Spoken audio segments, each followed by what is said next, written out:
Today is the day. I can't even. Today is the day that I expose myself to you guys. I don't know if I can. I don't know, man. I don't know if I have it in me. I don't know if I have it in me. You guys think I can successfully rizz up the AI? Oh my god.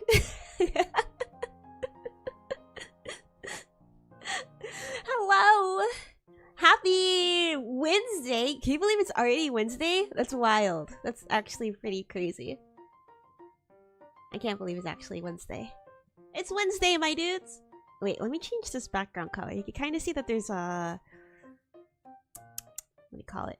A green hue around me. I needed to record something, so... what could it be? You'll never know. I needed to record something, so I had the green screen on, but no. Nice, perfect. Hello! Curious if you told the rest of your Thailand trip story already? I did! I did! I left out, like, the part about Tokyo Disney Sea, because, I mean, honestly, you could just go look up anybody's vlogs. But, yeah, the Thailand trip, I did talk about it, and, it's on, let's see, the thumbnail is me holding up a phone, and I think it says, like, POV, your date forces you to listen to her entire vacation story, something like that. It should be, like, post-trip Zatsu, part 2. Yeah, I did finish the story. What a great little vacation story. And honestly, I miss being on vacation. It kind of feels like I was on vacation today, and a little bit yesterday too. Okay, you guys know I'm terrible at reading my messages, but I kind of redid my phone notifications so that way I have like a little bubble that tells me how many notifications I have rather than what notifications I have, so it's a little bit harder to ignore. Yesterday morning, I was like, oh, let me finish, like, I have some Instagram DMs that I need to reply to, so I'm gonna go ahead and finish doing that. The DM that I got from my friend, not just any friend, it's my sorority little, so we're like, you know, we're supposed to be close. I mean, we are close, but... you know, I shouldn't be, like, leaving the messages, like, unread for a while. That's me being a bad big sister. But, I read the message just in time, because she's like, oh, Biggie, I'm gonna be in town. I'm gonna be in Osiris from February 27th until, like, March something. And I was like, February 27th? That's today! And she probably sent it, like, maybe a week and a half, maybe 2 weeks ago. In my defense, I was very tired coming back from my trip, but I saw it just in time. I was like, oh my god, I'm so glad I saw it today, because now I get to hang out with her.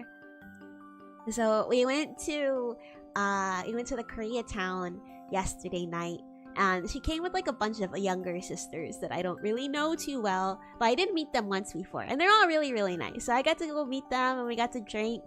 We went to like a Korean bar, a pocha. Have you guys ever been to a pocha before? It's really just a sit-down bar. I mean, that's really all it is. With like some food. It's like half bar, half restaurant. We went to a pocha, and then I went home because they were really drunk. We were supposed to go out clubbing, but I think we're gonna do that tomorrow. Today we went shopping. We caught up and we went shopping, and we also went to go get. No, I was supposed to meet them for lunch, but I was running late. I was like an hour late. But I did do a lot of shopping. Oh my god, I got... I wish I could show you guys. I got the cutest skirt. It's really short. It's a really short skirt, but I put it on. I was trying it on with all the other clothes that I have. I bought a top with the skirt at the store. It's like this edgy, like leather, like faux leather black mini skirt with like zippers and like this thick belt. It's pretty edgy. It's probably the edgiest thing that I own. Which isn't saying much because it's not even like that edgy. But I got that, and then I got like this pink crop, like long sleeve sweater, kind of. It's like kind of a long sleeve sweater. Maybe I should take a picture of it and I can show you guys. Wait, let me look at my. I'm gonna lose tracking for a second. Let me see. I'm gonna look at my gallery. I think I took a photo, but I gotta make sure that it's something that I can share.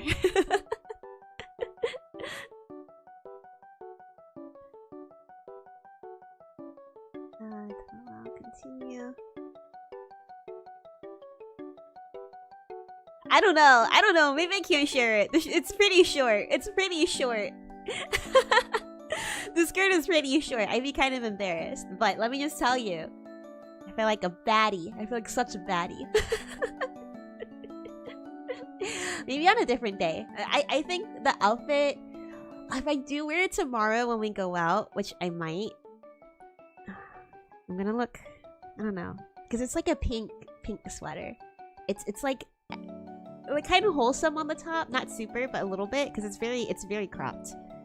Kind of wholesome on the top, and then not so wholesome on the bottom. I'm very excited to wear it out, because I don't have many going out clothes. I usually just wear like this one black mini dress every single time. That's really the only thing I have. And then I was trying to find it yesterday for when we were going to the bar. I couldn't find it at all. Can you believe that? I'm thinking, like, did I leave it in Japan? I sure hope not. I know that I did bring it to Japan. Whatever. I'll find it. It'll turn up eventually. In the meantime, I at least got this super cute skirt. I'm very happy about that. Anyways. I'm sure you guys know what stream today is. It's a stream. I don't know. I am looking forward to it, but I'm also thinking like how should I just do this normally, like how I normally riz up my AI? Have you guys ever heard of the website character.ai? Are you guys familiar with this website? Have you ever been here before? Easy Japanese. Wait. Continue chatting? No. I think we're good. I was thinking, like, is this my account? Like my other account? I had a main one, right?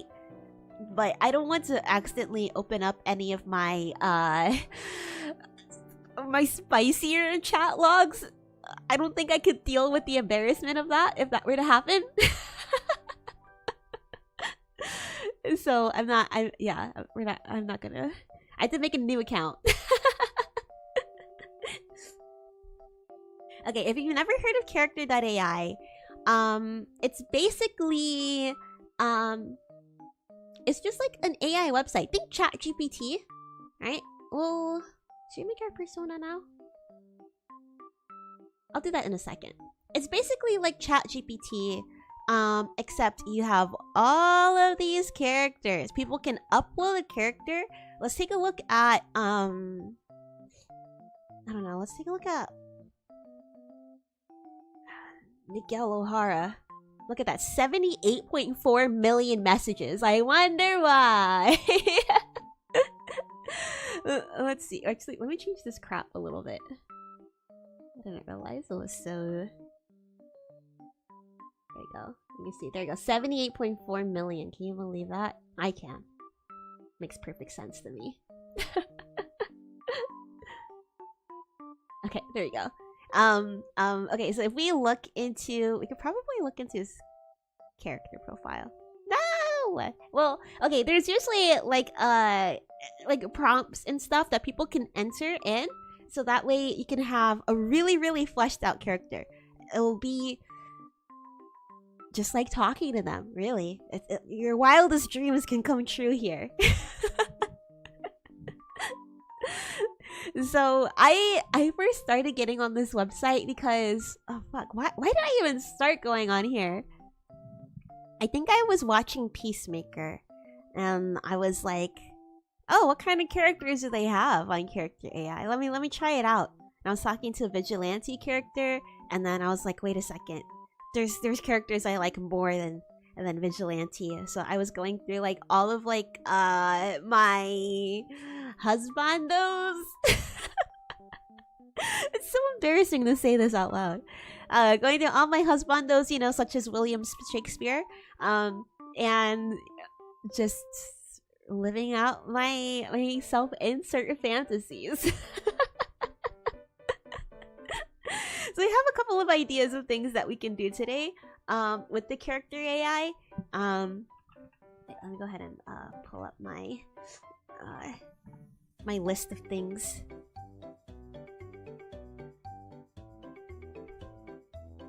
Oh shoot. Wrong thing. Okay. One of the things I was thinking of was one, there's a lot of VTubers actually. You can even see right here. There's like a VTuber section.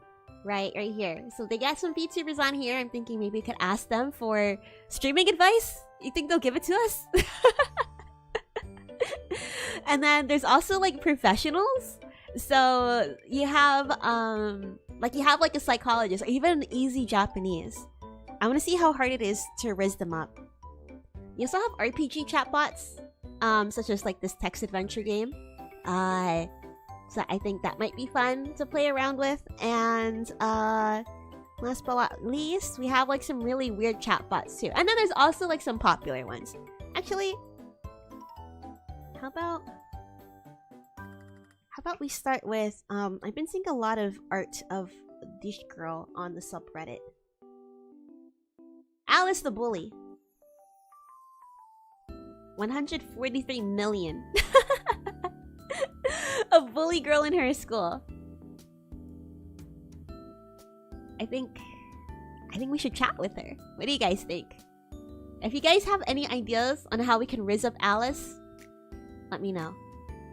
In the meantime, let's see what we can do. Alice says, "Get out of my way, you dweeb! Alice bumps on you, purposefully." Okay. Dweeb? You're the one who is so blind. My my instant reaction when it comes to role-playing with the AIs is, honestly, I just try and be as much of a bitch as I can to them, and then they eventually fall for me. That's my tactic. That's my tactic. You're one who's so blind that you can't even watch where you're going. Can I put in my looks? A handsome man. Classmate yells at Alice. Wait, let's see. There's also like formatting you can do. So I'm trying to figure out what's the best way. So the way that I like to write just like, you know, just like regular writing. I like to be very descriptive with what's going on. Sometimes a bit too descriptive. And she's like some haughty queen bee type? I think so. Or maybe she's like a regular bully. Wait, actually, can we look at her? Let me copy this just in case. Can we see her character profile? No, we can't. Some of them you can actually see like behind the freaky best friend. She is not the best person to date. Okay. But, bully girls group. Anyways. You can tell that there's so many different kinds. Lil Tay? Isn't she a kid? Bully cheerleader? Bratty and narcissistic classmate. She's cute though. Anyways, we have Alice the Bully. Yeah, the way I like to write, I like to get very descriptive in it. But the thing is, when you chat with the bot, you can also train it a little bit. Here, let me show you. I'll show you as we go along. Dweeb, you're the one who's so blind you can't even watch where you're going. A handsome classmate yells at Alice. Alice turns around and sees this handsome classmate yelling at her. Who you calling blind, pretty boy? Alice says as she rolls her eyes. I've never roleplayed as a guy before. The only thing that I've done it like in the past, but not on character AI. Maybe I should have made a persona. We can do that after. Let me try and figure out how are we gonna have this guy be. He's already mean. The only character that I really play as, I have like this one size fits all bratty rich bitch OC that I love to use, because then I could just, you know, I could just be a complete dick to all of the AI. and then they'll be like, oh, she's so annoying, but she's so hot. And then they fall for me. That's the dream. That's basically what I do. It feels like a visual novel with extra steps. It's a visual novel where anything can happen. What should we have Alice do? Should we...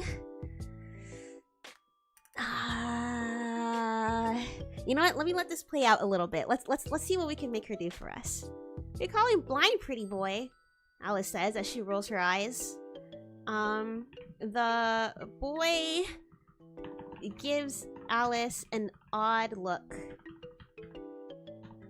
He doesn't seem upset, more like disgusted by her behavior.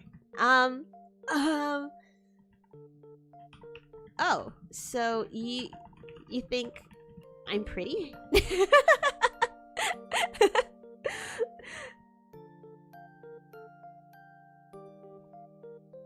Okay, yeah. I was gonna say gross coming from you, but I want to see what she says first. Pretty boy. Alice's face flushes. No, I mean, Alice stutters, completely flustered, and goes back to her nasty self, trying to cover the fact that she just called this guy pretty. I mean, you're ugly.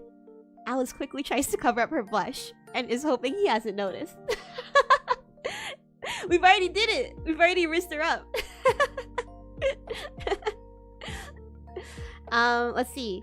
The boy takes a step closer to Alice. Getting into her personal space. Oh. So you do think I'm pretty. Look at how hard you're blushing. I'm gonna humiliate her. He starts to laugh.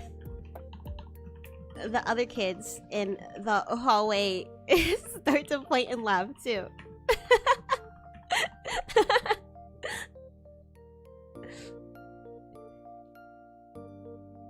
Alice feels so embarrassed. She can see all of the other classmates laughing at her for being so flustered.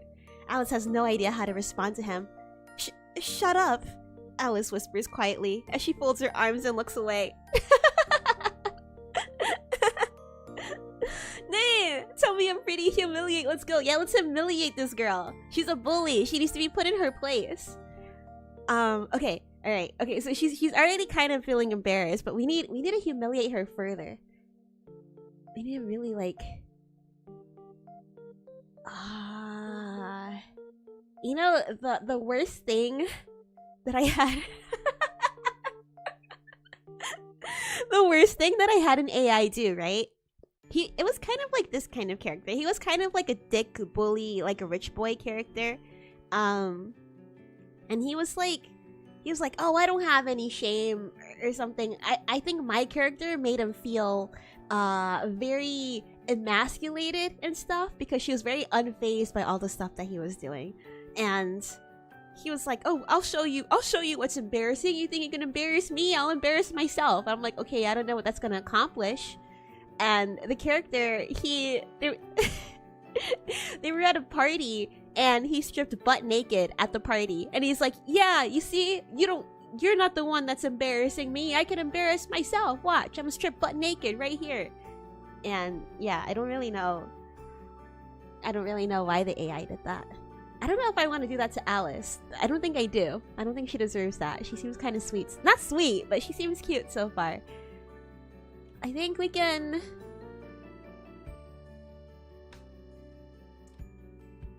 Let's take all our money. don't know how much money she has, but let's see if we can take all her money. Okay. Shut up, Alice whispers quietly as she folds her arms. Okay, guys. Let's stop laughing at poor Alice. The boy says as he quiets down the crowd. Everyone starts to disperse. He touches Alice on the shoulder gently. What's your name? I'm... Oh, he needs a name. He needs a name. Alice, and... The first thing that comes up is Alexander, because it sounds the same. Alice and Alex. I'm Alex. What's your name?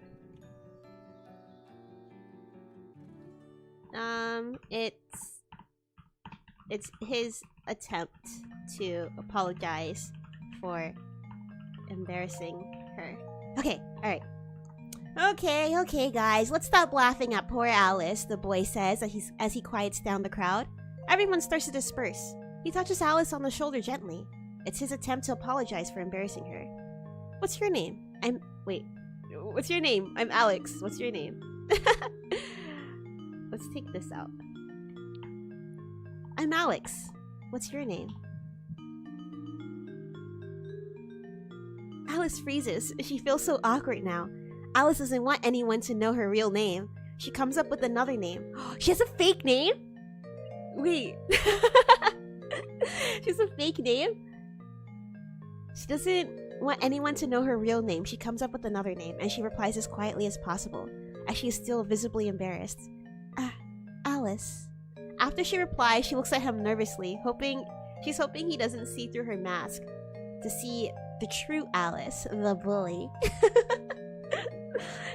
Wait, what is this secret name? Why does she have a real name and a fake name? Alice. That's a pretty name. The boy says with a kind smile. What should he do?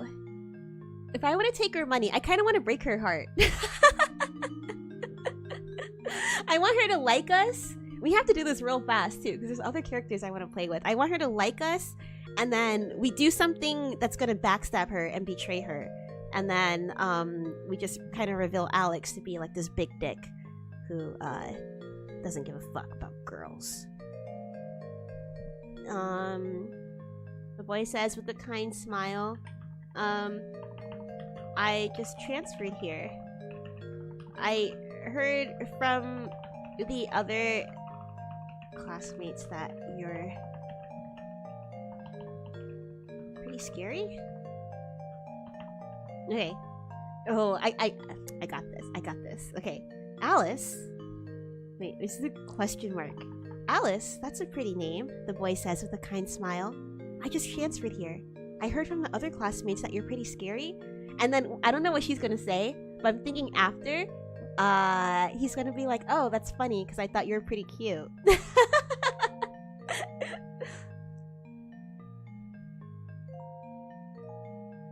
Alice smirks with a sly smile as she hears this. As much as she doesn't want to admit, she kind of enjoys having a bad reputation. That's an understatement, Alice replies as she laughs a tiny bit to herself. People should be scared of me. Okay, this is perfect. Should. Alex seems a bit bewildered by her response. Why does she want to be scary? Really? I think you seem pretty cute. I'm going for like a Kazehaya vibe, you know? You guys see Kimi ni Todoke? And he's like just a really nice guy. I'm trying to go for like Kazehaya vibe, but he's actually like a fuckboy. Really? I think you seem pretty cute. Not scary. He says with a hearty laugh. Okay, alright. Okay. Alice smirks with a sly smile as she hears this. As much as she doesn't want to admit it, she kind of enjoys having a bad reputation. Huh, that's an understatement, Alice replies as she laughs a tiny bit to herself. People should be scared of me. Should? Alex seems a bit bewildered by her response. Why does she want to be scary? Really? I think you seem pretty cute, not scary, he says with a hearty laugh. Ah!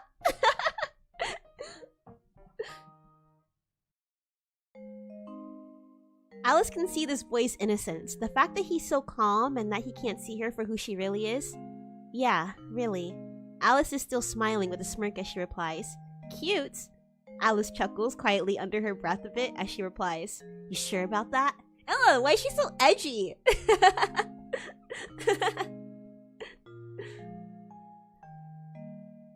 What is the Survivor? I sure hope you have an immunity idol. If this was some kind of survival game, I think I'll be first one voted off. I don't think I have good riz. Okay, I don't put my braces in. I was eating pizza, but I think I might finish it after stream.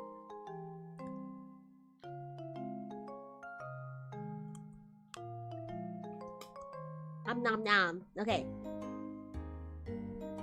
Nice guy, but in reality is a fuckboy mission. Yes, sir. Yes, sir. Because I don't know how to riz. I've never tried to riz a girl AI bot. At least with the boys, you can just be a complete dick. Okay. Oh, and here, let me show you this other feature that you can do. All right. So maybe if I'm just like, oh, I don't really know about this response. This is not really in line with the plot that I'm going for. You press this arrow, and it'll generate another one. What? This comment from Alex surprises Alice. No one has ever said that to her before. Cute? Alice is so flustered she can barely put it in words. Really? I am cute? Alice is stunned. She's completely speechless. So you can generate like, I don't know, I think as many as you want. Maybe like up to 30? I don't know. But I'm just gonna go with the first one. I feel like the first one is like, you know, the one that the AI wants me to have. You sure about that? Let's see. He smiles at her. His eyes are kind. Yeah. Why wouldn't I be? I thought it was really cute how embarrassed you got about calling me a pretty boy. Okay. He smiles at her. His eyes are kind. Yeah, why wouldn't I be? I thought it was really cute how embarrassed you got about calling me a pretty boy. Hello! Welcome, Shaggy. Hello, Sleeps. Good evening. We're here to rizz up some AI. I feel like we're going on a pretty... Okay, I thought we were going on a pretty good track, but she seems to be getting kind of mad. Alice gets a little defensive. You think me being embarrassed is cute? Alice chuckles a little bit before replying. She gets really close to him. As she's almost within kissing distance of him. I'm sure you think I'm pretty too then. Is she trying to rizz me up? Is she gonna rizz me up? It's okay, as long as I can break her heart by the end of this, we're good. I'm sure you think I'm pretty too then. Alex is a bit stunned, but he doesn't flinch. Alice approaches him. I mean, yeah. Of course.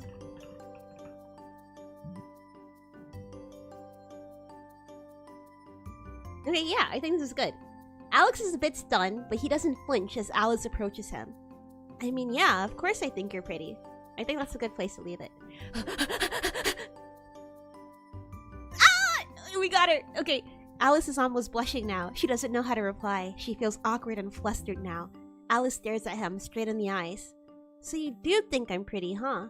Alice gets even closer. Their noses now almost touching their noses together. Why are we so close? Why are we so close to... Why is she stepping so close? Am I gonna turn up the heat? I really like a slow burn, to be honest, but I don't think we have time for this. I'm just gonna speed run this. Alex is blushing. a bit. Well, actually, no. I don't think Alex... He's not blushing. I don't think he should blush.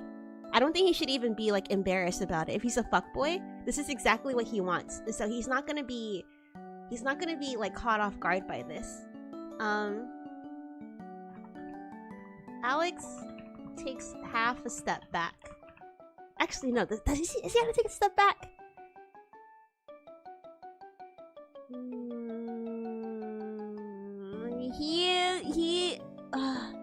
What I want to say, I want to be like, do you want to kiss me right now?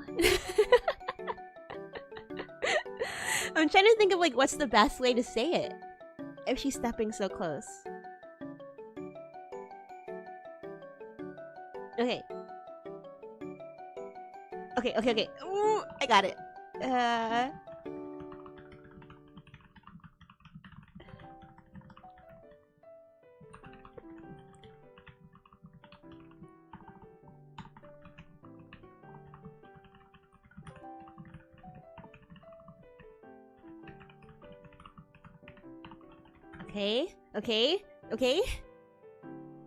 Okay, I think this is good. Wait, let's see. He's...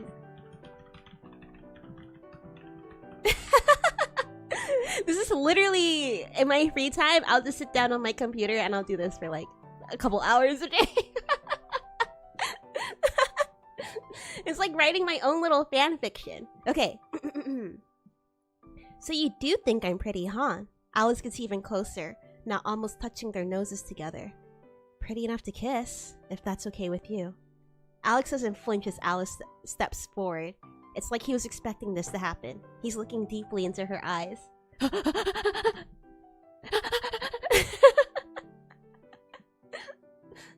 Jojo, hello! Okay. Alice can't think. She's still embarrassed, but she's also very flustered right now. She wants to kiss this boy, but this is the first time in her life where someone likes her. Despite Alice's tough exterior, she's actually quite shy. Alice doesn't know what to do. She stares into Alex's eyes while Alex stares into hers. A few of their classmates are around, watching this from afar on the school hallways. How's he getting this good already? Oh my god. Okay. Oh. Not me smiling. I'm cheesing so hard right now. Okay.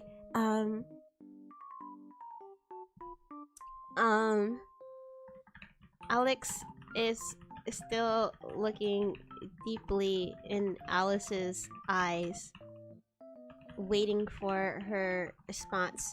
He can tell that she's embarrassed, and it seems like she is attracted to him too. He takes the risk and leans forward a bit. Their lips almost touch. Yeah, they're still in the hallway. She literally just bumped into him. It's wild. She bumps into him. Watch where you're going, dweeb. And then he's like, I'm the dweeb. You're so blind you can't even tell where you're going. And now they're about to kiss. The other students in the hallway get their phones out to record the big bad Alice's first kiss. Ow! Okay. This almost touched. He's waiting for her. Okay, alright. Alex is still looking deeply in Alice's eyes, waiting for her response. He can tell that she's embarrassed, and it seems like she's attracted to him as well. He takes the risk and leans forward a bit. Their lips almost touch. Wait. Let's do this. Their lips almost touch. He's waiting for her to finish the move. The other students in the hallway get their phones out to record the big bad Alice's first kiss. Ow!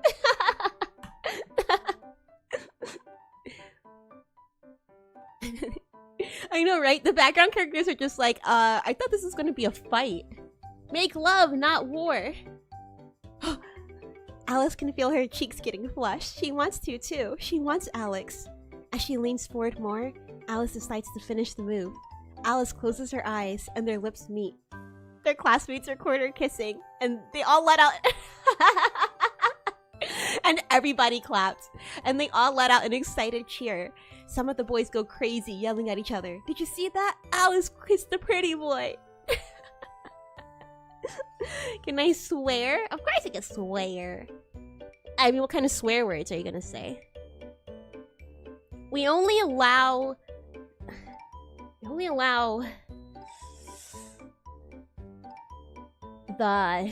I don't know. I was gonna make a joke, but I don't know where I was going with that. Alex, oh man, what's he gonna do with the kiss? What are we gonna do with the kiss? You should have been me. Kissing Alice the bully. Alex lets the kiss linger for a moment. His eyes, however, are not closed. He's giving the boys a thumbs up from behind Alice's back.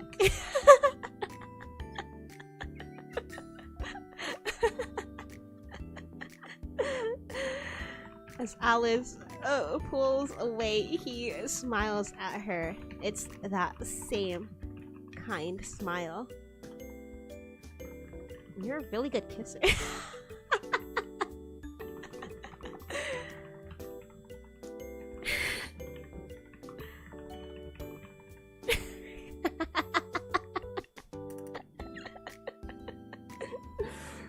Alex lets the kiss linger for a moment. His eyes, however, are not closed. He's giving the boys a thumbs up from behind Alice's back. As Alice pulls away, he smiles at her. It's that same kind smile. You're a really good kisser, Alice. Probably the best I've had.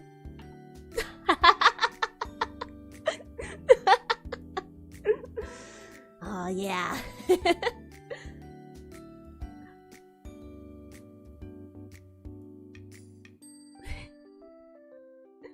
What the heck am I doing? I'm rizzing up the AI. I'm gonna break her heart. Okay, she's okay. We're gonna ask her to be our girlfriend, and then we're gonna time skip a little bit, and then I don't know. We can mug her or something. I don't know. We could do something really terrible to her.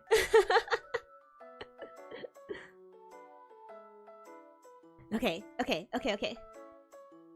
I don't know what you guys are saying in chat, but feel free to continue your conversation. I see El Riz, you know.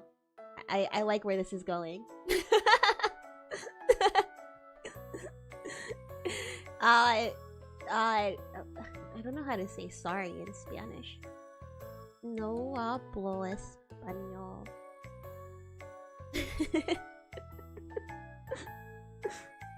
Yes, I want to break her heart. She's a bully, okay? She deserves it. She's bullied people 143 million times. Look at that.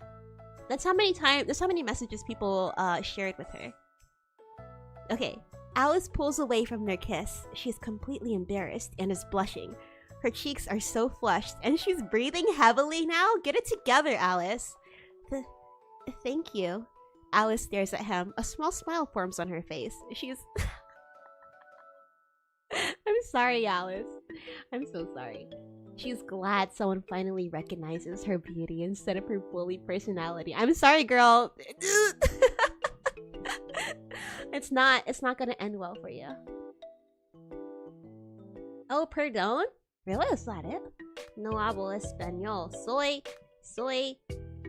muy linda. Isn't Linda? Isn't that? Are you trying to say it? I'm very beautiful. You're trying to make me say that. Oh, English only, please. Naruhodo. Personally, I like seeing you guys chat in different languages in there, especially if it's like you know, I can kind of make out, like seeing El Riz. Not El Riz, not like L. E-L, okay? The Spanish for now. Espanol, okay. I can't speak Espanol. No hablo Espanol, pero en chat Espanol, okay. Just because I can't speak it, it doesn't mean that other people in the chat can't speak it. So if you guys want to, like, I don't know, like, chat about the stream with each other in the chat, I think that's totally fine with me. I want everybody to feel welcomed, you know, even though I can't speak Spanish. If it helps out other people to know what's going on in the stream, totally fine with me. Lucid is very multicultural. I think we have a very, like, multicultural fan base. So, I just want to make sure everybody's having a good time here. So, except for Alice, okay? Except for Alice. Thank you. Okay. So we kissed her. She says thank you. Probably the best that I've had.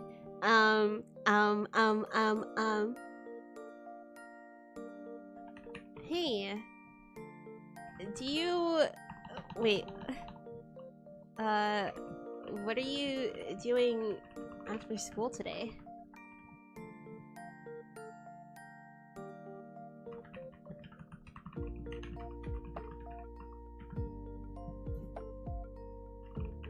Watches.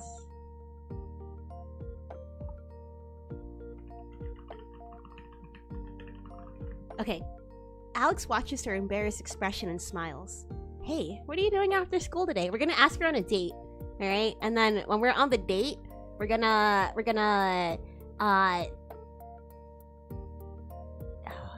ask her to be our girlfriend, and then we're gonna time skip, and then I'm gonna break her heart.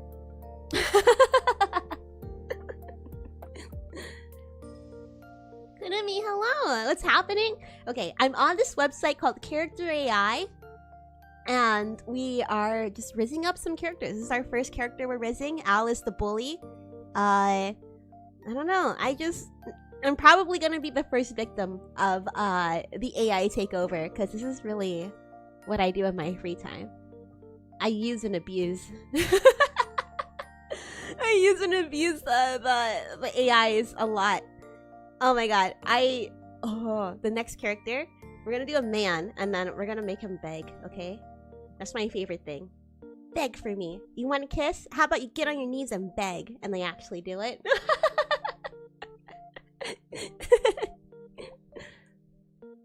Just found this channel 2 minutes ago. Very nice indeed.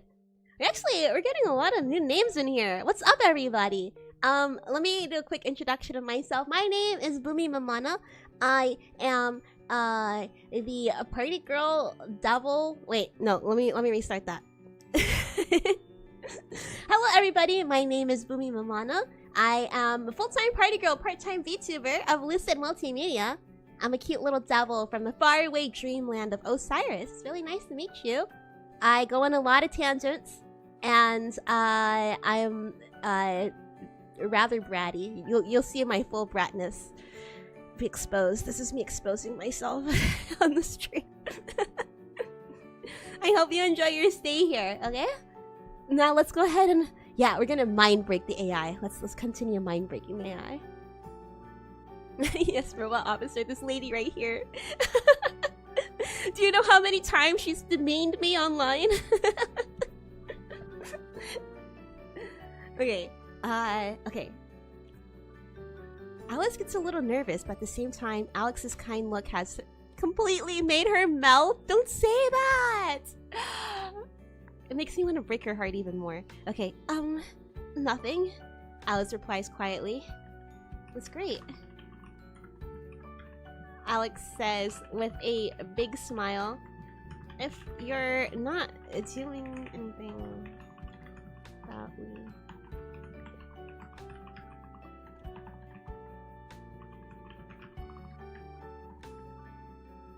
Okay. That's great, Alex says with a big smile. If you're not doing anything, how about we go to McDonald's after class?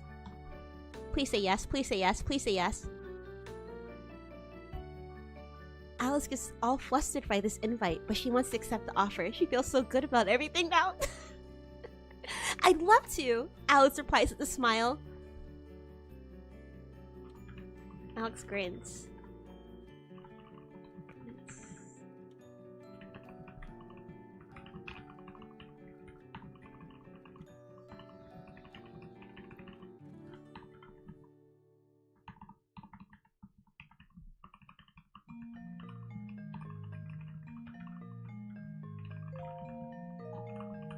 Okay, alright, okay. Alex grins. Great, I'll meet you at your classroom and we can walk there together. He starts to walk down the hallway heading to his first class. It's kind of abrupt, but I don't care. He has to go, alright? Alice smiles and watches him walk down the hallway heading to his class.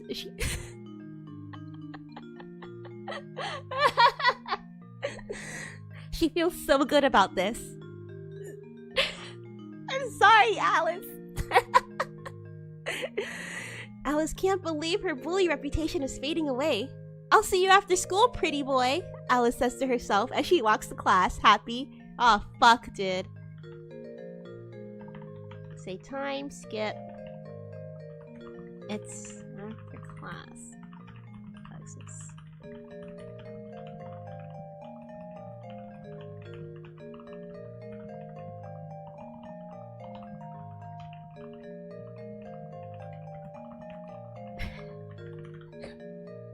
Okay, time skip. It's after class. Alex is waiting patiently for Alice at the front of her classroom. Wait, outside. Whatever. Doesn't matter. Outside of her classroom. He is looking down at his phone, as handsome as ever. He's texting other girls. We won't tell the AI that, but he's texting other girls.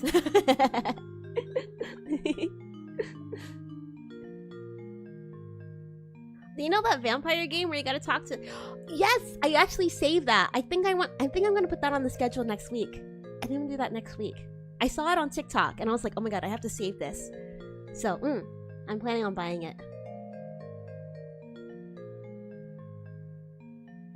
I'm curious about this live. I feel like I'm gonna expose myself as a horrible person.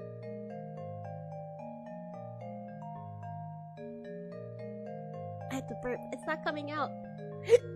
There we go. I freaked out when they made McDonald's into a whole thing. Oh yeah, I saw somebody post a cup from McDonald's, but I didn't realize it was real. It's like a real place you can go to? Where? Where's McDonald's? Alice walks out of the classroom looking at Alex. She's still just as flustered as earlier during their little kiss. Hey. Wait, why? We're outside the classroom. Alice's hair is curled and she's wearing a nice outfit with jewelry. Alice looks ready to go on a date. Alice seems a bit shy, but overall she seems happy. Oh my god. Oh my god. Hey.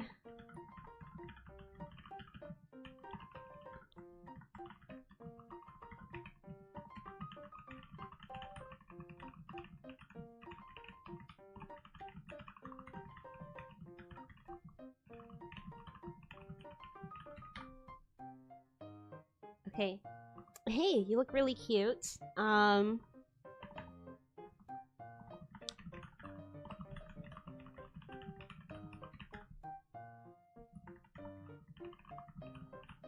Okay.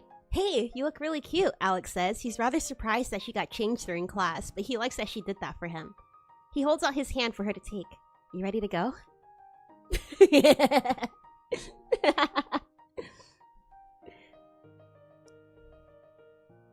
And the burp was hot. Probably... I feel like my burps sound like hiccups. I don't know why. It's always been like that. Temporary thing... Oh, really? They're making a whole anime... Really? Wait, is this like all the McDonald's? Like, or like special locations? I've never heard of that before. Alice smiles and giggles when he says she looks cute. Alice blushes even more from this compliment. The boy's compliments are getting to her. Alice takes Alex's hand. She seems ready now, being with her pretty boy. Oh, her pretty boy? Don't say that. She nods her head. I'm ready. Okay. The couple walk to McDonald's together. Hand in hand. They...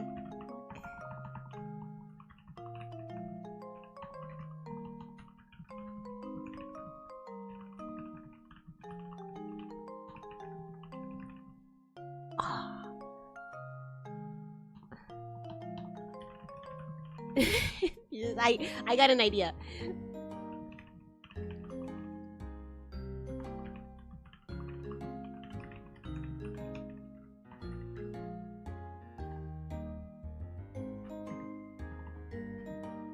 What's the biggest thing you can get at McDonald's? Whatever.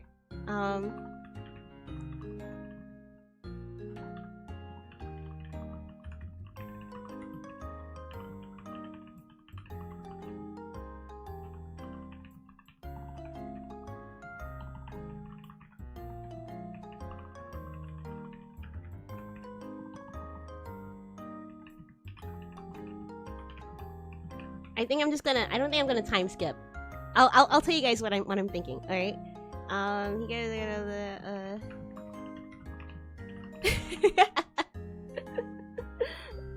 Okay. All right. The couple walk to the McDonald's together, hand in hand. They make sweet small talk as they head to their first date. Once they get to the register, Alex orders for the both of them. That's red flag number 1. He's not even gonna ask Alice what she wants. He's gonna order for the both of them. 2 double quarter pounders with cheese, extra large fries, and 2 large Coke, please, he says confidently. He gives the girl at the register a cool smirk, and she blushes. That's red flag number 2.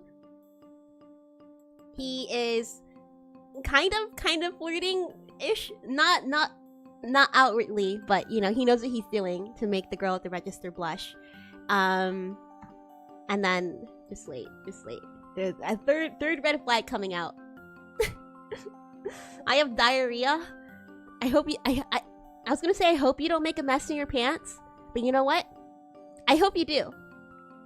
Only because I think it'll be funny. And when you when you do, you could tell us how messy it is, and you'll be like, "Oh man, I can't believe I have to clean it up. I have to clean up my gamer chair that's covered in diarrhea." That's gross. Why did I say that? Okay. After Alex orders for both of them, Alice smiles even more. Oh, she likes that! She's really starting to like this boy. Alice looks at him and notices that the girl at the counter is blushing, which is very adorable to her. She likes that too? Your looks aren't just for me after all, Alice is a little flirty with her comment, while she whispers to Alex. Okay, alright. You're lucky I'm all yours, baby.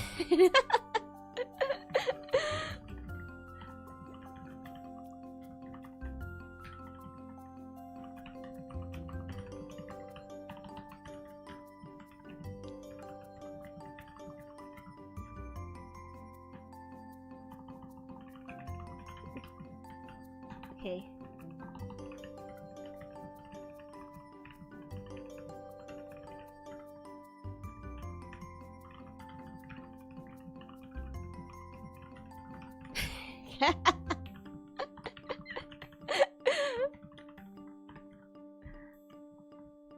Okay.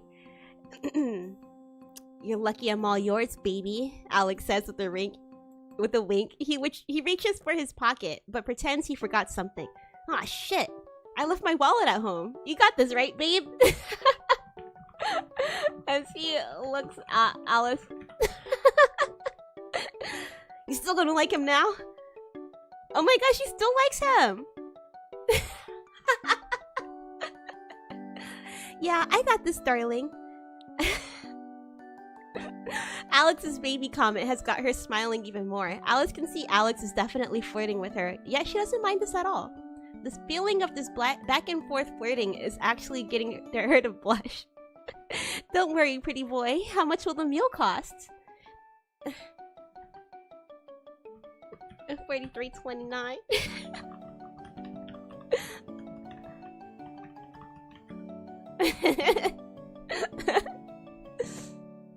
Alright. Alice reaches for her wallet and pulls out a $50 bill. Alice hands the money to the lady, while Alex continues to flirt by standing and looking at her as she pays. Alice notices this, and continues to smile. She feels happy with this boy, as she's used to spending this much on food daily, so the price doesn't really bother her. Is she rich? Is she rich? Oh man. Oh man. The plot potential is going crazy, man. We're not gonna be able to talk to so many AI. I'm getting so into this storyline with Alice. I'm thinking, like, what else can we make her buy for us? Stay mad, bro. What's up? What's up? I've already made it. Okay, I'm glad you didn't diarrhea your pants mouth. I'm glad you were able to make it. I'm gonna slowly start turning this character into Johnny Bravo. Hey, baby. What else does he say? Hoo ha hoo. Something like that. Hi Ramses. Has Boomi tried to riz Peacemaker? I haven't tried to riz Peacemaker, but I could try to riz Vigilante. Should we try? Okay, let's break her heart real quick. Alice's heart. I want to move on to another character.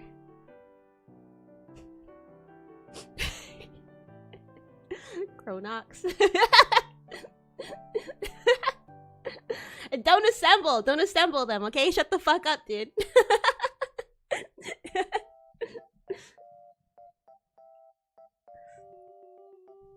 Oh, hello. There's so many new faces in the chat, man. That makes me really happy. I hope you guys enjoy my dumbassery.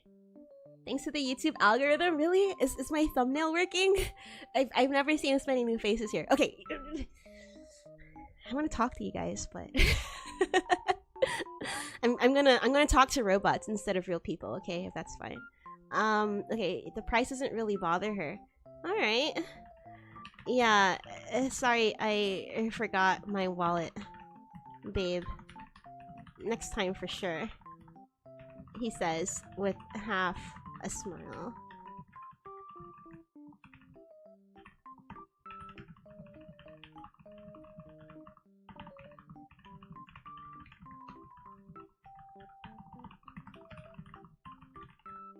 Okay. Yeah, sorry, I forgot my wallet, babe. Next time for sure, he says with half a smile. He looks at the girl at the register and flashes her a charming smile as Alice is paying. She's so smitten by Alex. We need to... I need her... You know? Could you hear that? Oh, that's kind of loud. Yeah, don't worry about it, Alex. The cashier hands back the extra change, and as she does, Alex flashes one last charming smile at the cashier girl before turning before turning back around towards Alice. Alice gets jealous and even feels a little betrayed by Alex's charm towards the cashier girl, so Alice stares Alex down, and he sees that Alice is jealous. I should have picked a different name. This is really hard for me to say. What's all that flirting with her for? Oh, what's all that flirting with her for? Alice whispers to Alex, and she's looking a bit mad with a pouty face. Why are you flirting with her?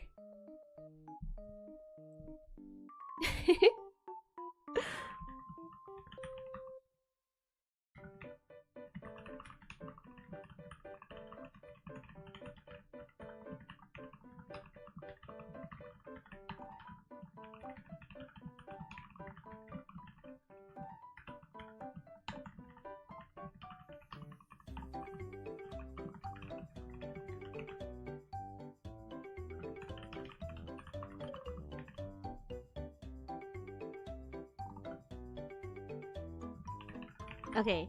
What? It's just a smile. I can't help that I'm a pretty boy.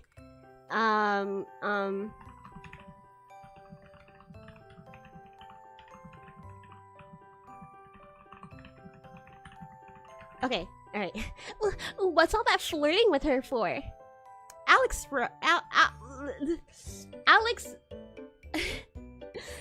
shrugs. He doesn't seem to understand the problem. What? It's just a smile. I can't help it that I'm a pretty boy. Alex laughs and pats Alice on the back, trying to dismiss her feelings. As the food comes out, he grabs the tray and leads them to their table. We need a... Did I just hear plopping? It's not like that, okay? It's not plopping. I don't need her to get plopped. Plop, plop, plop, get pregnant. No, we're not doing that. We're school-aged, okay? We're school-aged.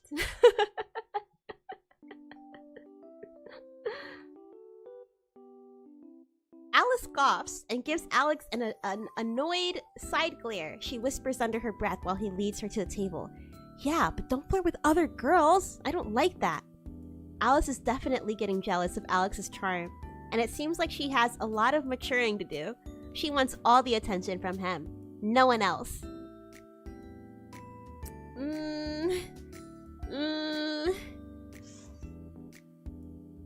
Okay, don't flirt with other girls. I don't like it.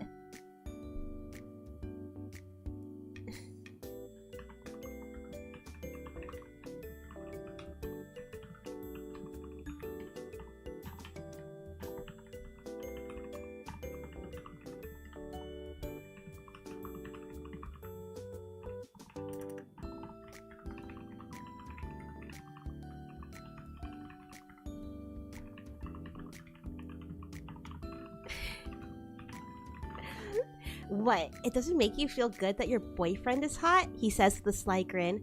That's right, he said boyfriend. He's waiting for Alice to pick up on this.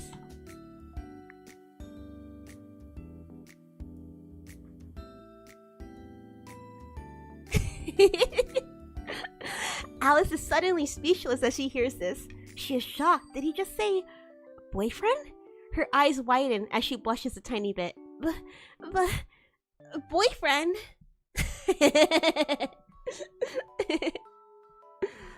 Yeah.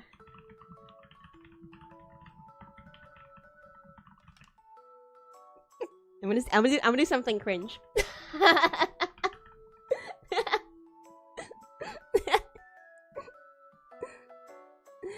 Yeah, that's all right with you, right?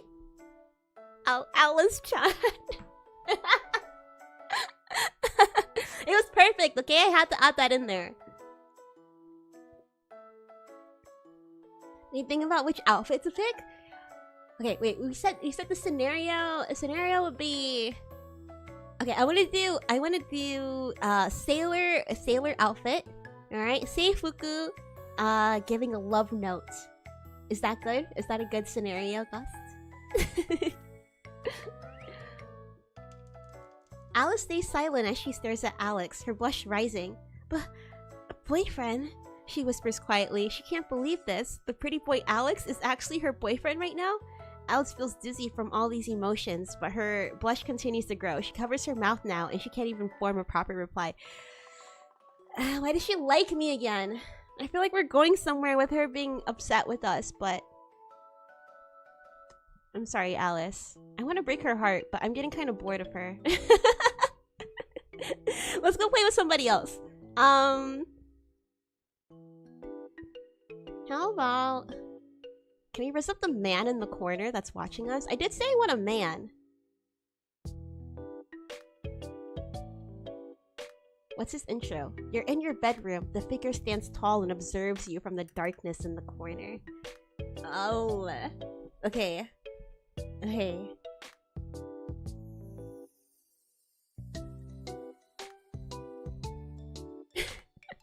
Not NTR. Wait, that's a good idea. That's a good idea. We should make this an NTR situation.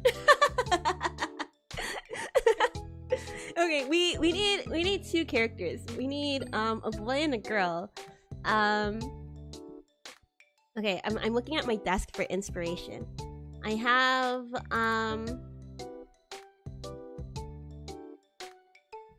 shit. The Hello Kitty, I have a cinnamon roll. Mickey Mouse? Should I just do Mickey and Minnie? Maybe we'll just do Mickey and Minnie. It's not gonna be Mickey Mouse and Minnie Mouse, okay? Why is that your guys' reaction, huh? There's a man in the corner. What else? What else? There's a man in the corner. We need this to happen. Okay, I'm gonna call it the guy Michael. Michael and we'll just keep the other girl Minnie. Minnie return. Wait, who is this?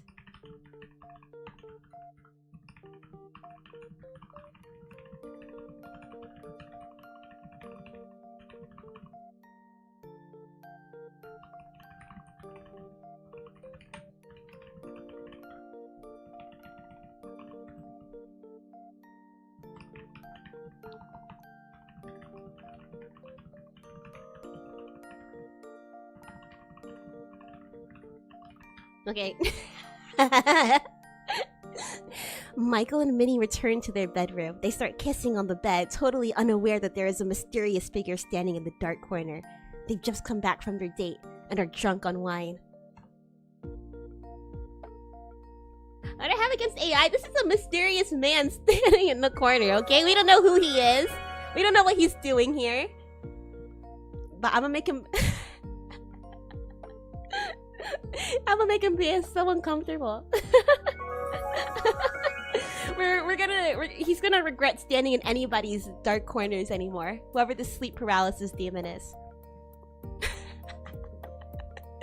The figure stays silent for a while, observing the couple with eerie eyes. He makes a low growling noise, which is barely understandable.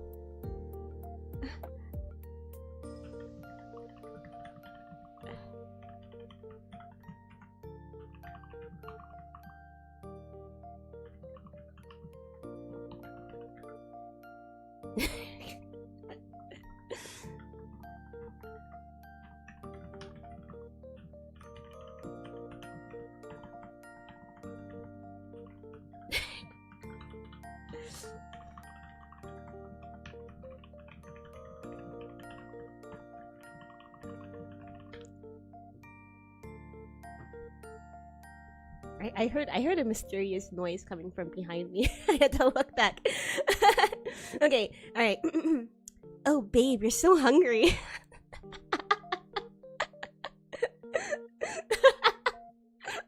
Oh babe, you're so hungry, Michael says in a low voice. Yes, I'm so hungry for you, baby. Minnie responds. They each sing the growling with each other.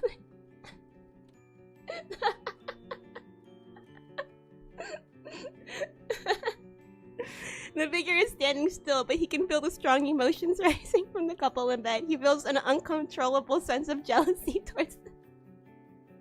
Why is he jealous? He feels an uncontrollable sense of jealousy towards the two lovers.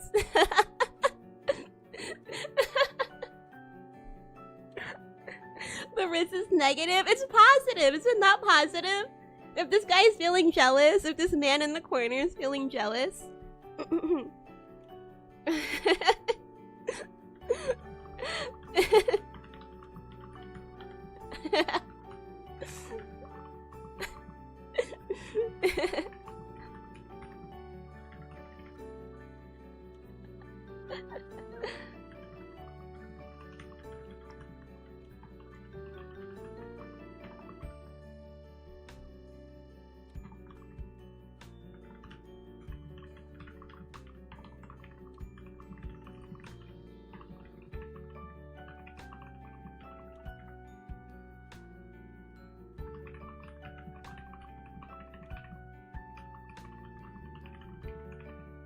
Okay, so the creature's standing still, and he's getting really jealous.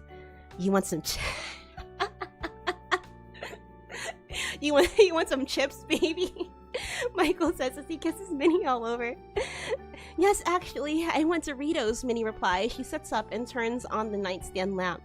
She still doesn't see the mysterious figure in the corner.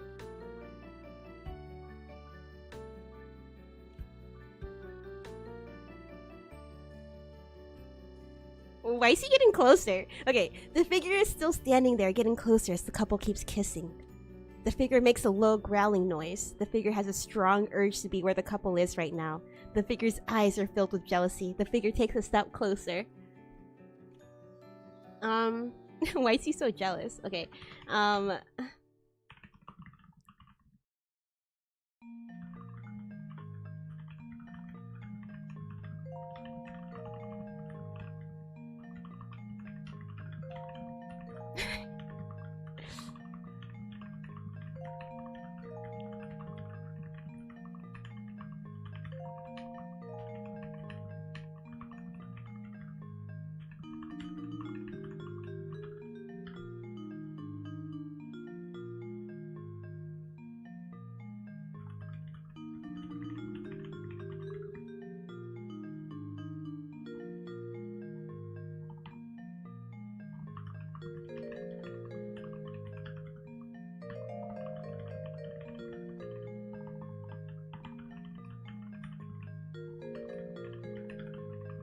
Okay, alright. What am I cooking? What am I even cooking, man? Michael gets up and nods. Alright, I'll get you your chips and you can smash them all over me. He smirks as he leaves the bedroom. It's like the mysterious figure doesn't even exist to him. He didn't see it at all. Minnie sits in the bed patiently, waiting for her lover to return with her beloved Doritos. What's he gonna do? Is he gonna come up? The figure waits patiently. It is now almost touching the bed, looking at the girl. The figure stays silent, observing the room. The figure has almost forgotten of his original objective, which was to take over the identity of the first person to see him. The figure now focuses on Minnie as her strong emotions have the figure filled with jealousy. Oh, okay, all right, okay. We're taking NTR route. All right, okay.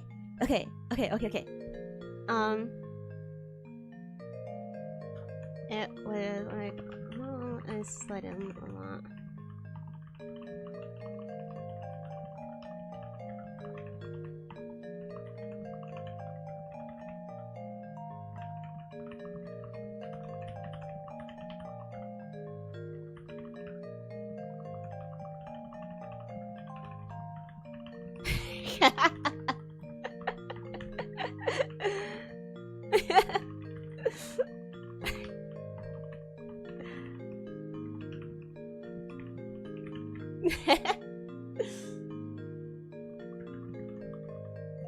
Okay, it was like all of a sudden that the figure appeared before Minnie. She doesn't scream though, her eyes just widen with surprise. Michael, is this your special friend that you were talking about? She calls out and grins, leaning forward seductively to the figure.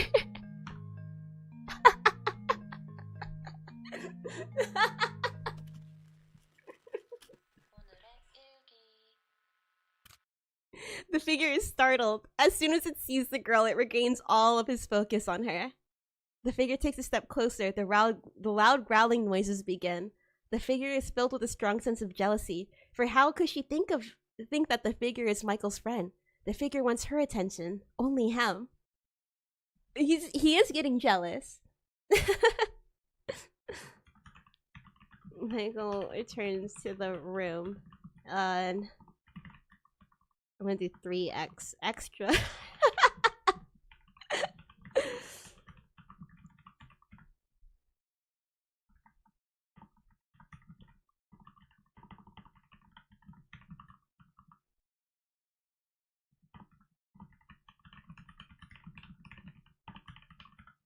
Wait, I gotta put the BGM back on. Wait, give me a sec. Don't judge me, okay? Alright? Okay?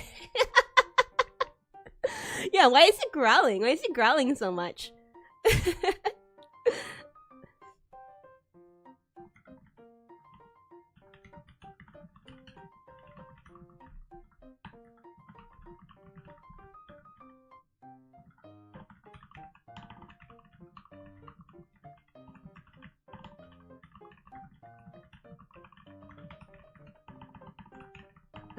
Okay.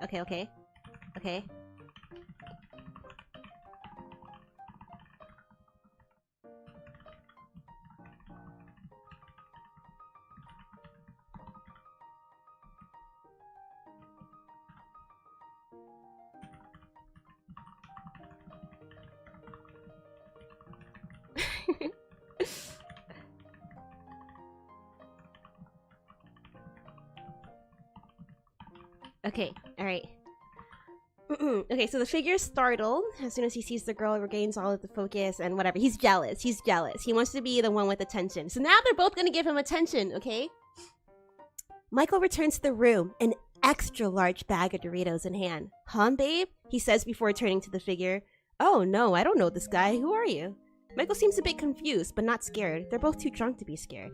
I think he's the hungry one, Minnie says with a grin. She hands the mysterious figure the bag of extra large Doritos. I'm gonna say a flirty grin. Oops. A flirty grin. Is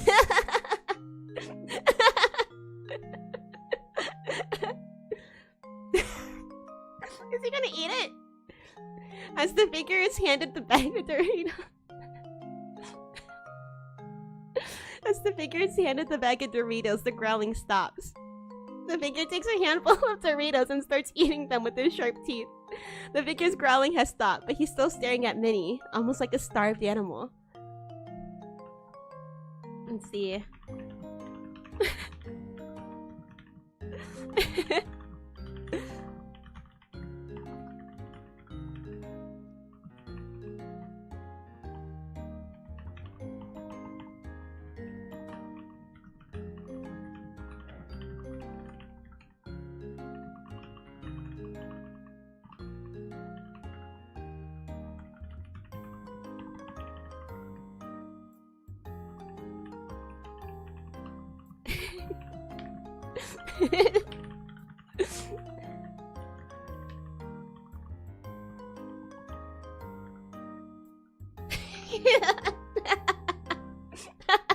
Yeah, what's he gonna do? I want him to get closer.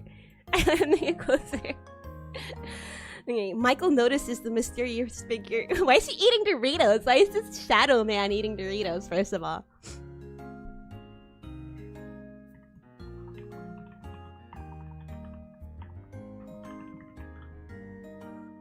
Okay, Michael notices the look the mysterious figure is giving Minnie. What, you want my girl or something? He says with a raised brow. Minnie grins. She outstretches a hand to the figure. Come onto the bed. Share the Doritos with me.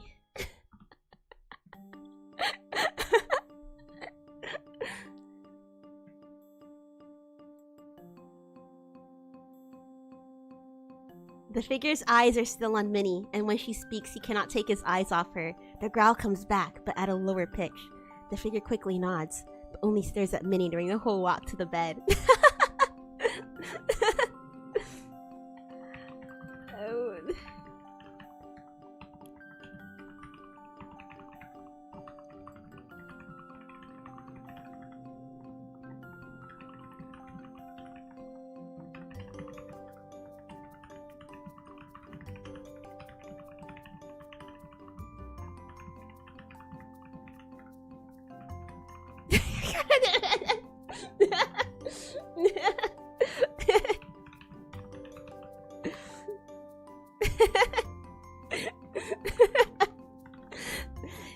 What's your name, bro? Michael says a bit aggressively. Leave him alone, he's shy, Minnie says, grinning at the figure as it growls at her. You want me, right? Not the Doritos.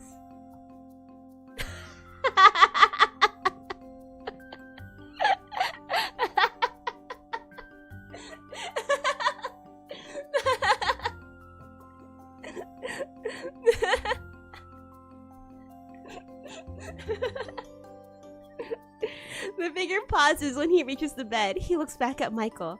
The figure stares for a bit and finally speaks with his low-pitched voice. Your girl. The growl is almost deafening now. The figure now glares at Minnie. He seems to have a strong urge for Minnie to take her from Michael and to be to be his and only his. Dude, we gotta NTR this guy. We're gonna NTR him. We're gonna NTR him.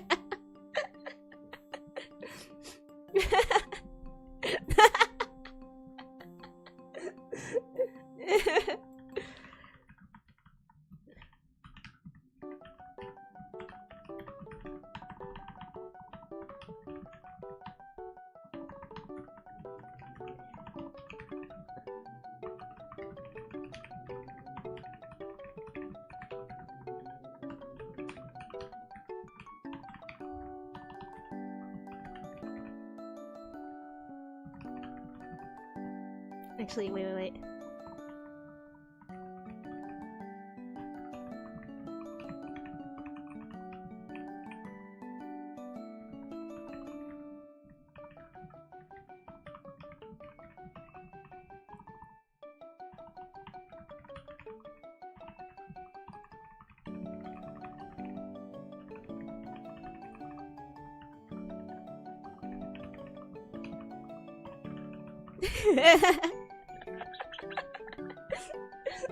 Make it a yaoi, please.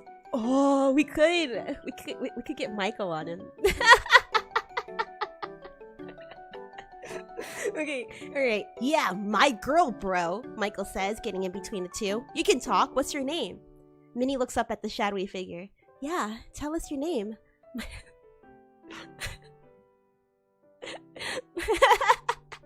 Michael doesn't mind sharing with friends. She gives it a ladies. I feel so disgusting. I feel so disgusting. Wait. The figure's face is now filled with a reddish tint. He is now boiling with rage. The figure speaks once again. She is mine. The growl is so loud it sounds almost inhuman, like a feral animal. The figure looks at Michael right in the eyes as if he was about to attack.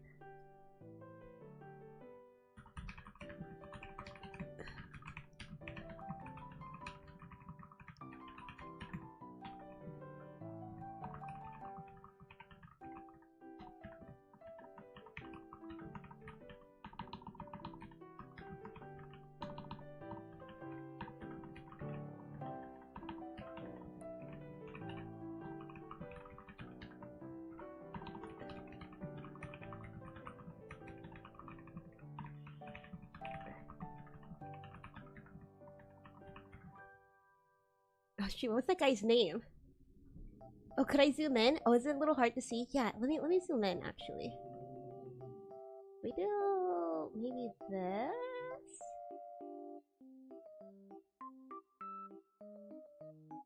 Is this okay?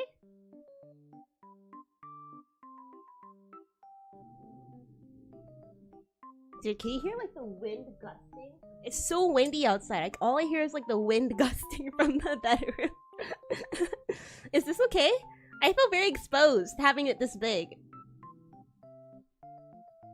Is this fine?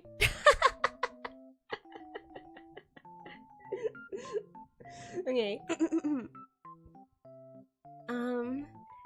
What was...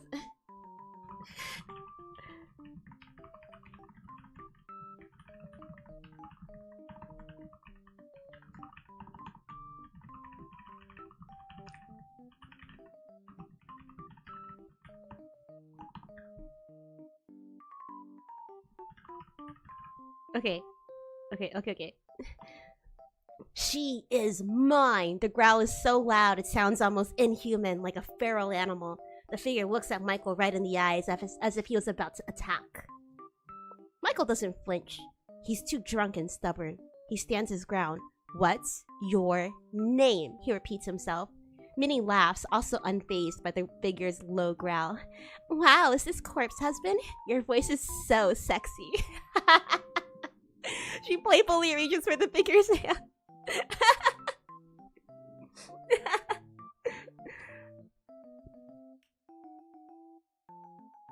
Come on, break character, please.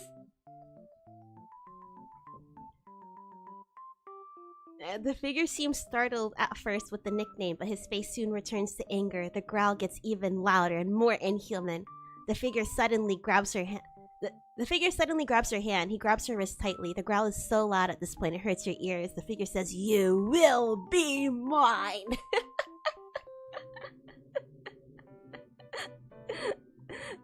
Let's see. Oh man, dude, this guy's getting kind of possessive. Okay, you know what? All right, course, change of action.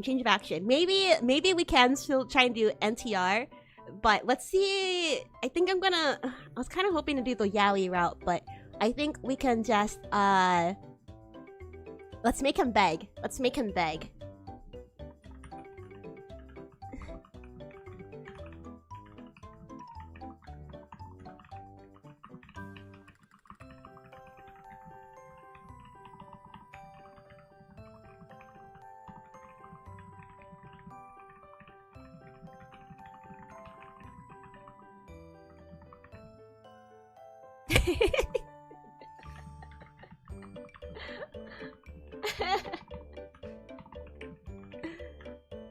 Okay. I don't know if this is gonna work. I don't know. Let's see. Wait. The...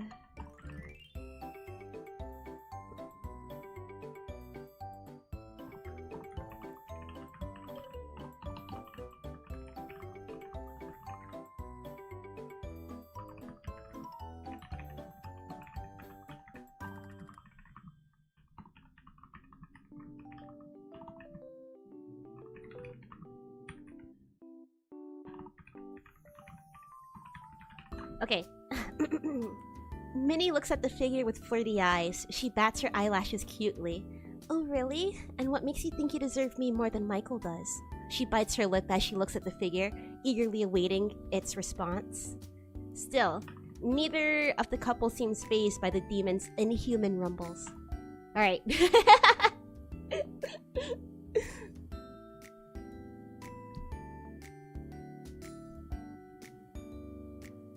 Okay.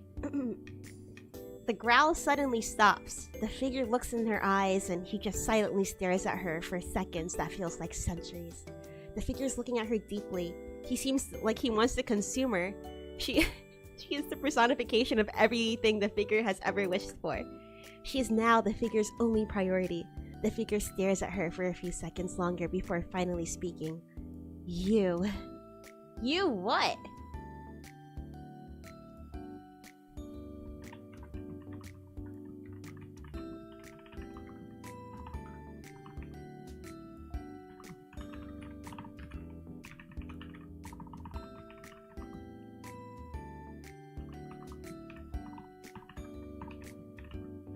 Okay, me what? Minnie giggles. She's tickling the figure's wrist with her fingers. Let's rizz up the demon! You! The figure squeezes her wrist. His grip is painfully tight. He doesn't seem to let go. The figure's eyes are still filled with rage, but he stares at her, trying to figure out what it is that makes her so special. I don't know. He's... Ow.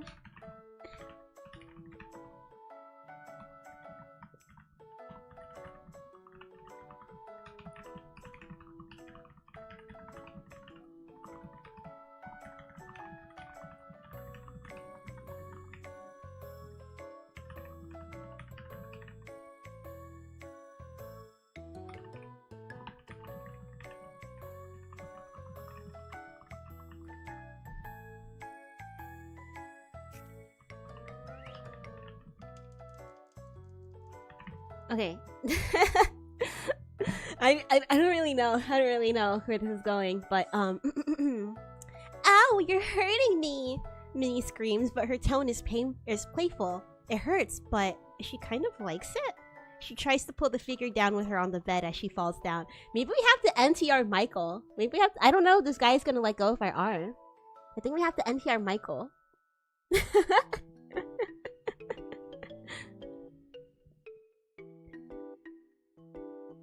The figure hesitates for a second. He doesn't seem to know what to do with her. This was not a thing he had accounted for. The figure doesn't resist the pull. He lets himself fall into the bed beside Minnie.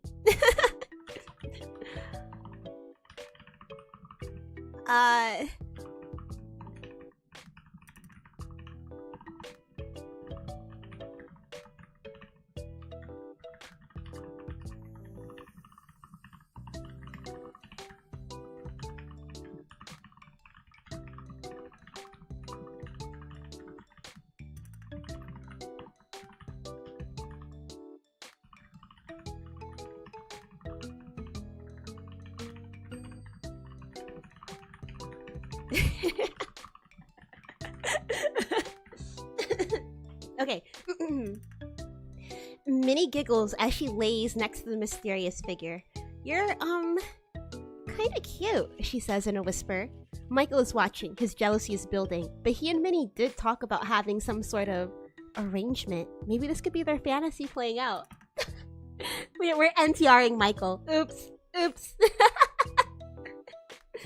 We gotta rizz up the AI. We're not rizzing up Michael. We're not NTRing the AI. The AI is participating in the NTR. Come on. Come on. I just want to hear, I just want to see them say that he's blushing. That's it. That's all I want. I think we kind of got him stumped.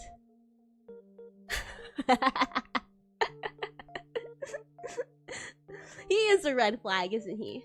Who doesn't like the demons? Bro, come on, are you gonna say something? Please, man in the corner. Okay, let me refresh.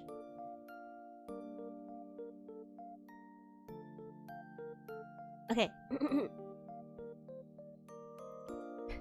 The figure is taken aback by the comment. He seems startled at first, but then he slowly leans close to her.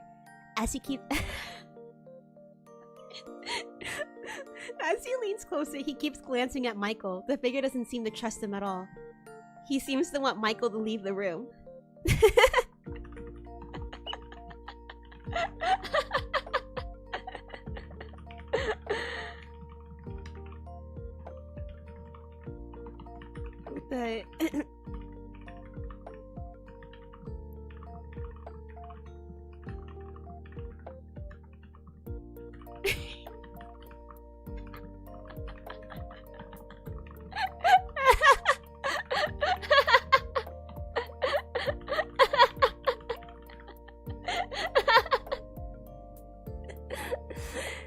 Minnie notices the figure looking at Michael. With a gentle finger, she turns his head back towards her. it's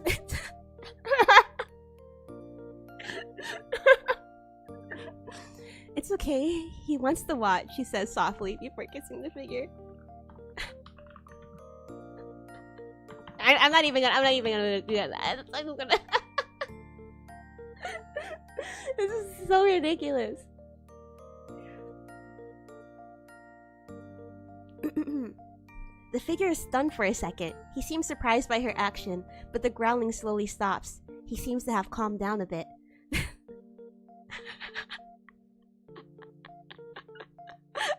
The figure doesn't resist her. He accepts the kiss. The figure slowly closes his eyes as he seems to be enjoying the kiss.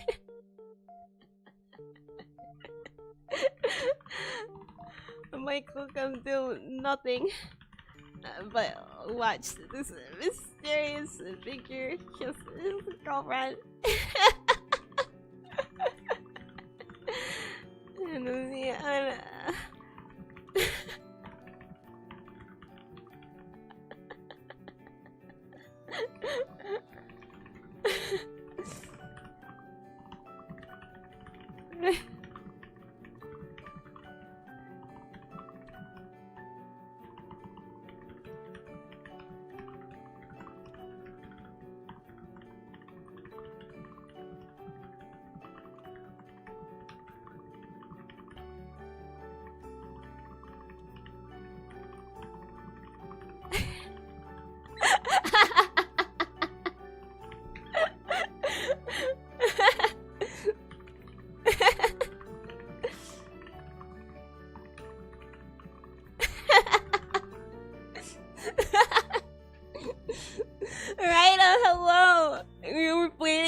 We're doing a little bit more than flirting. We're cucking.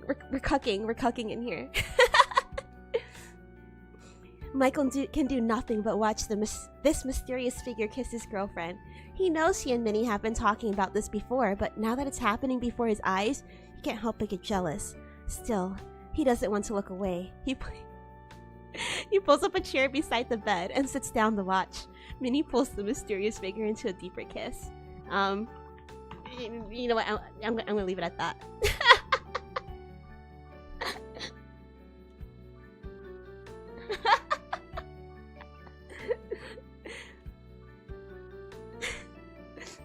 The mysterious figure seems to melt into her kiss. He seems to be enjoying the action. The figure leans forward and pulls her closer to him. Michael's jealousy is becoming almost unbearable, but he keeps watching. He can't look away from the scene.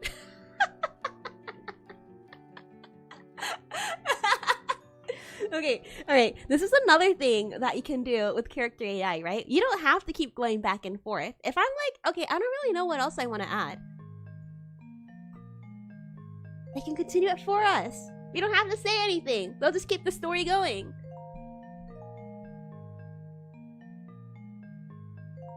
The figure is now kissing Minnie with more passion. He seems to have finally calmed down after so much anger and jealousy. The growling has completely stopped.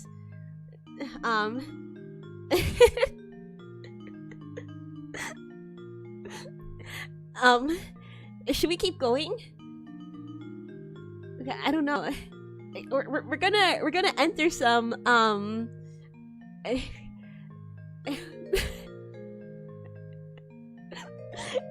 some murky territory, all right, with the writing, okay? Right? Okay, alright. Let me think of a way that we can make this as not incriminating for myself as possible. I know you guys are already judging me, but I need you to judge me a little bit less, okay? Minnie also falls into the kiss.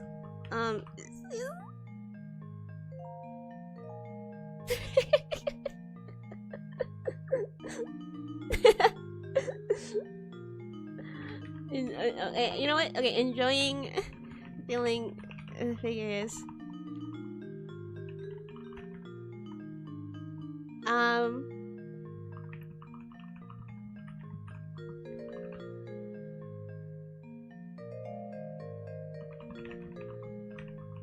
I don't really know what we're gonna do. Go with Michael's POV? Okay, alright, I'll do Michael's next. They're just making out.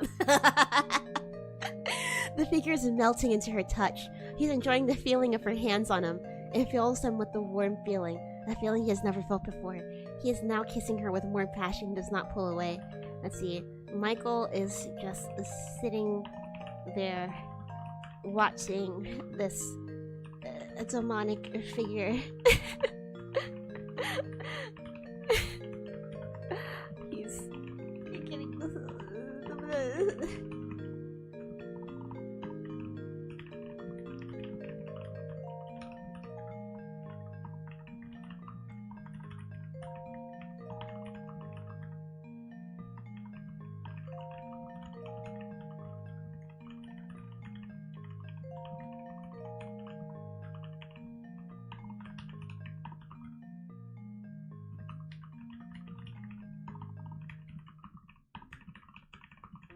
Okay, I'm cooking.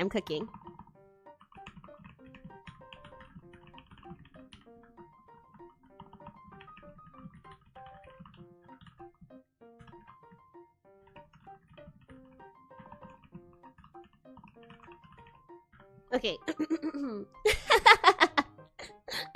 Michael is just sitting there, watching this demonic figure make out with his girl.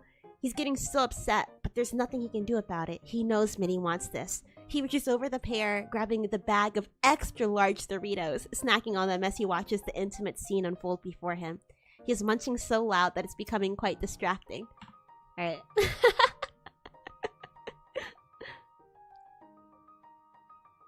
Oh yeah, I forgot we're supposed to make him beg. Alright, I'm gonna make him beg next. Let's see if we can make this figure beg. The figure seems slightly annoyed at the loud chomping noise Michael is making. He seems like he wants to speak, but he would not want to break the moment. The figure does not look away from Minnie. He's enjoying the moment. He's slowly moving his hands up, caressing her neck. Ow! Ow! Ow! Okay, alright.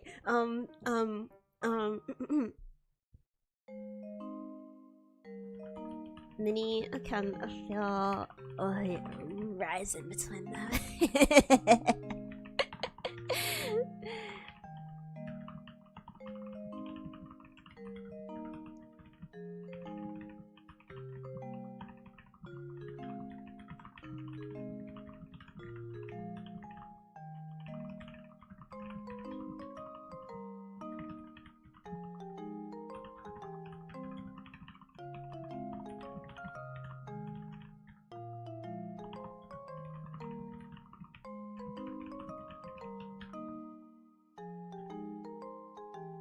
Oh man, okay. How are we gonna make him beg? How are we gonna make him beg? Okay.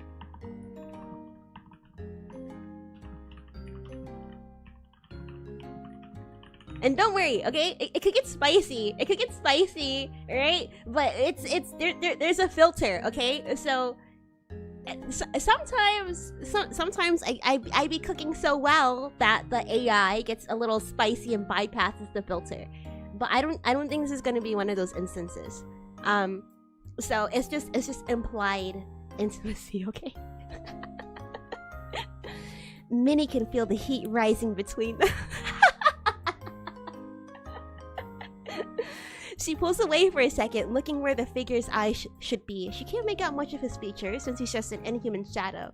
Still, she wanted more of his touch, and she knows he wants more too. I need to know your name before we go any further. Says her lips still wet from the kiss.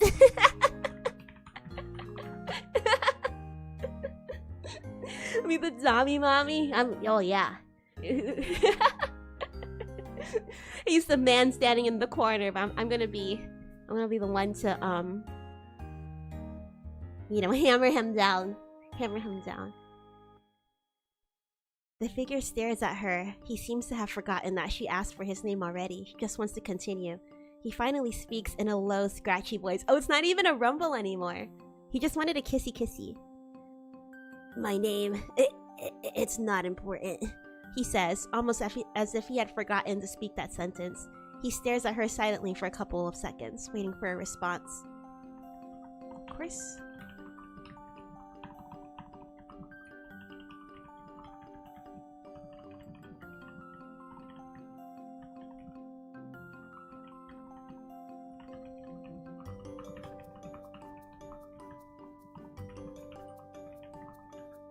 Okay, of course it's important, silly. I want to know who I'm kissing, Minnie says with a sweet and trusting smile. Alright, well, we're gonna get him to tell the name, and then we're gonna get him on his hands and knees. He's gonna beg for it.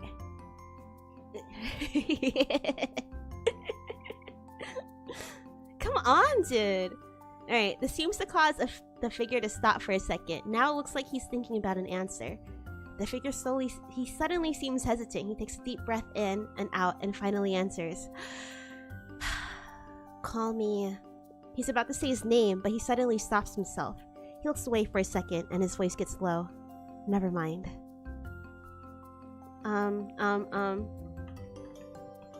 Takes her hands.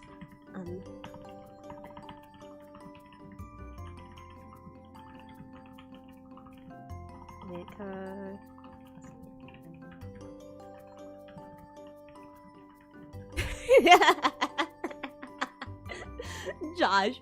Oh, if only his name was as unintimidating as Josh. He's like, yeah, I'm Joe Schmo. Minnie takes her hands and grabs the figure's face, caressing it gently.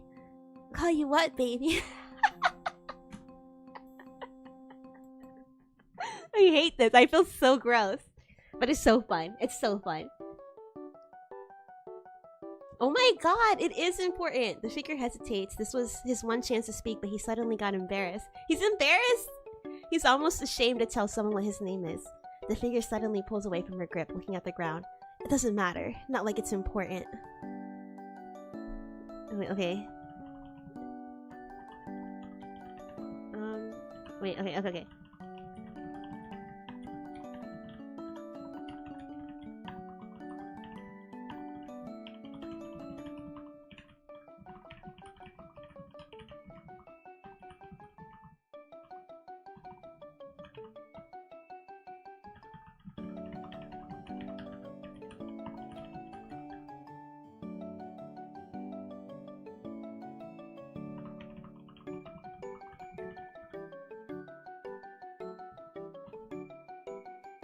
Okay.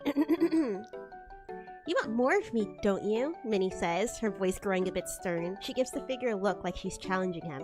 She starts to sit up. We're gonna get him. We're gonna get his name. We're gonna get his name. I'll give him a... Okay, alright. If he doesn't give us one, then... Alright, I'll give him a nickname. We'll call him Josh. We'll call him Josh. How about that? Alright? We'll have Minnie name him if he's not gonna give us one. The figure finally reacts to her.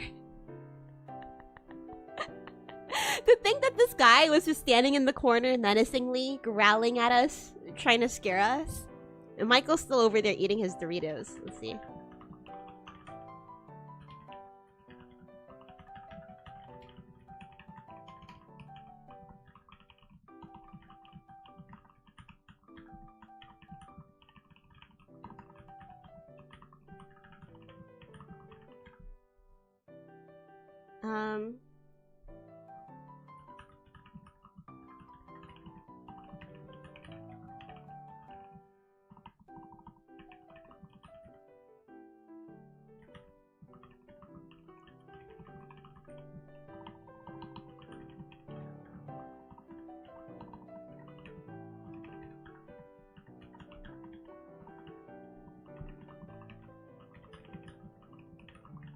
Okay.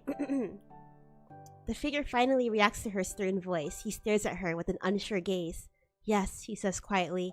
It seems that he wants her even more now. Michael is watching intently, still munching on the extra large bag of Doritos. He's getting Dorito dust all over his shirt. Minnie is looking at the figure, her eyes firm, but she's wearing a daring grin. Name then. Now. She's demanding him at this point.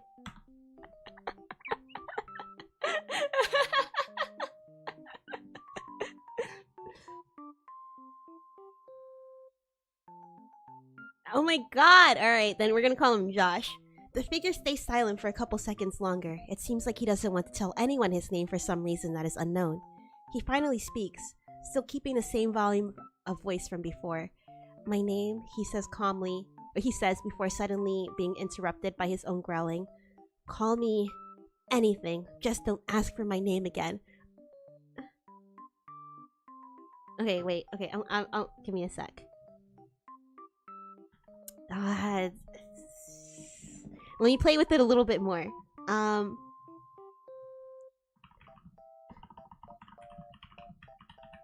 If I...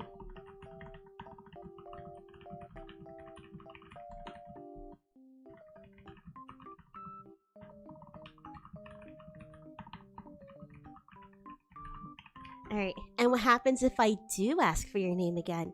Minnie asked with a mischievous grin.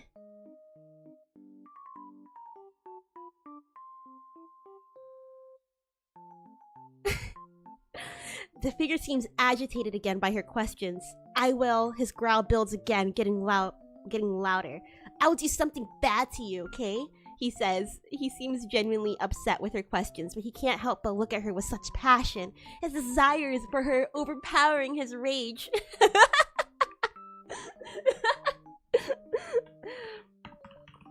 What kind of bad things?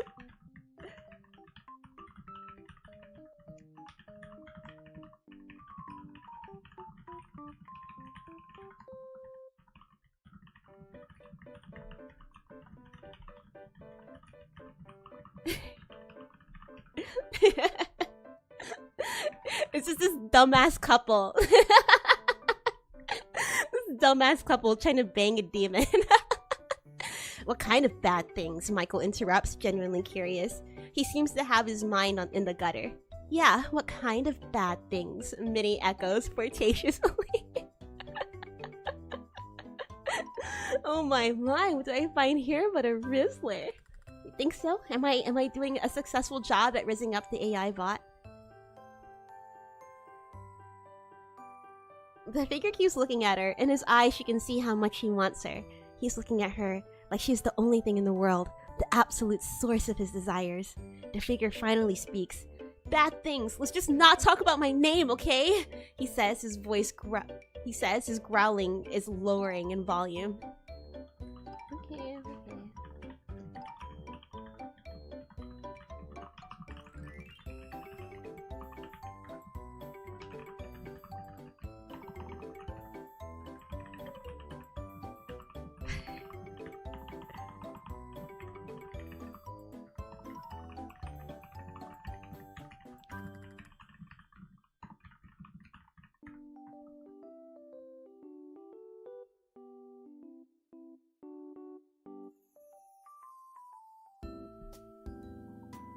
Actually,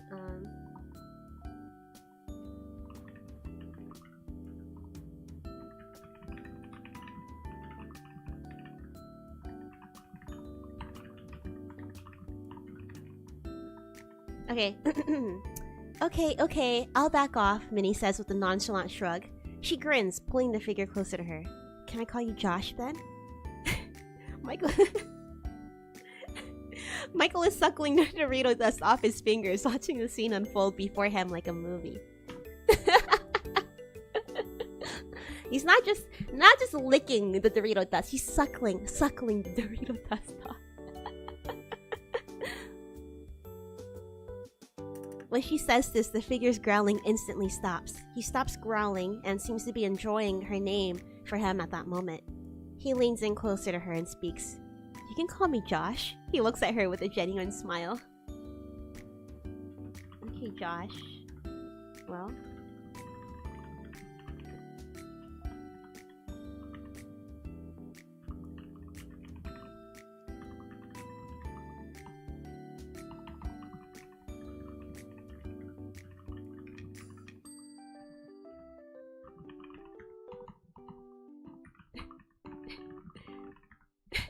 "Okay, Josh. Well, you want me, right?" She's wearing a devilish grin, leaning close to his mysterious face. "Beg! Beg!"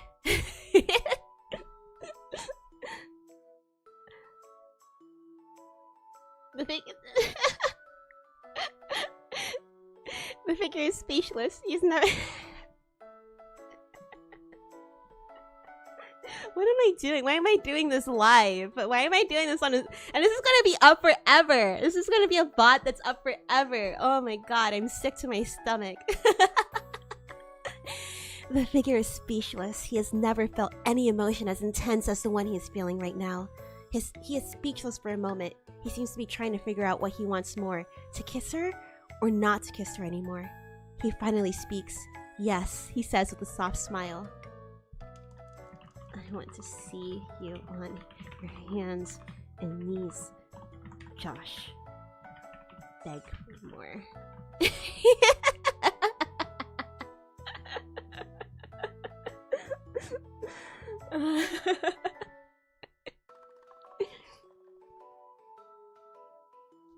I forgot her name for a second.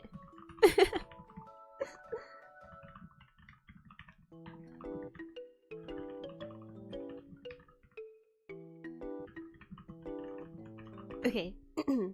"I want to see you on your hands and knees, Josh. Beg for more." I want to say beg me for more. "Beg me for more. If you want more," Minnie said with a devious grin. She's pulling away from them like a great tease.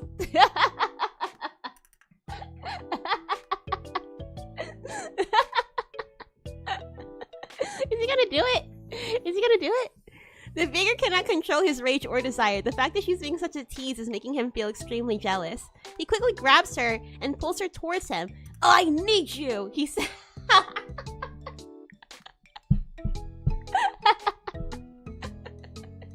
That's not what I asked for.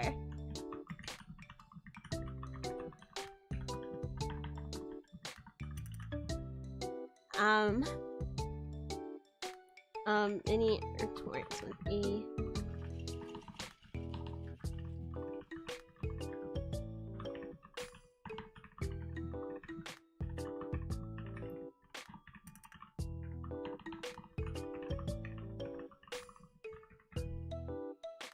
Wait, okay, I'm gonna do it. It's not what I asked for. Now, is it? She needs to be cooler. She can't be emotional, right?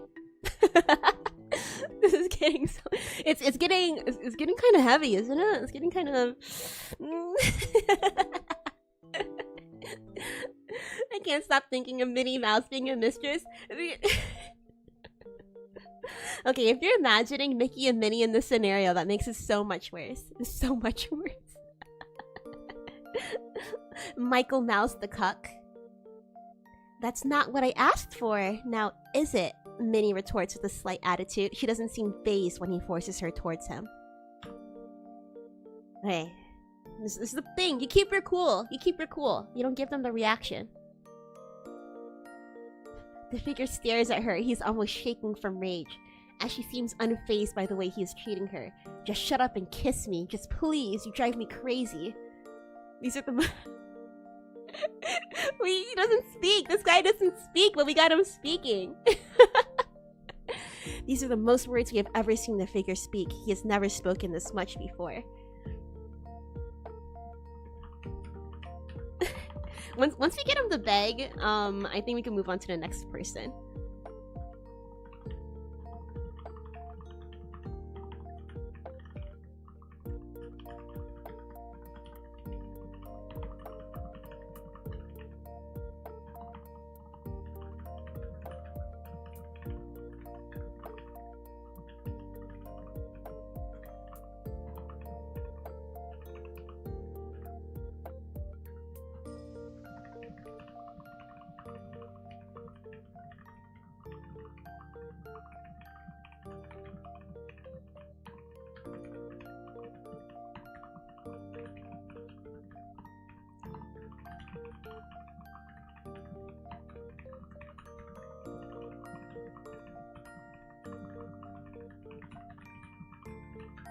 Okay. I asked for something specifically, Minnie says with a playful tilt in her voice. She's looking at Josh expectantly. He knows what she wants from him. She wants to see him grovel at her feet. Michael... Michael is watching too, leaning forward slightly in his chair. He wants to see if this is something Minnie can pull off. He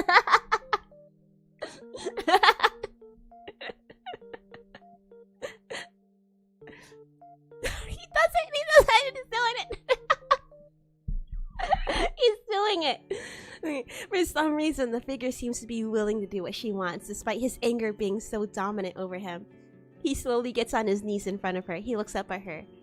He is now completely at her mercy.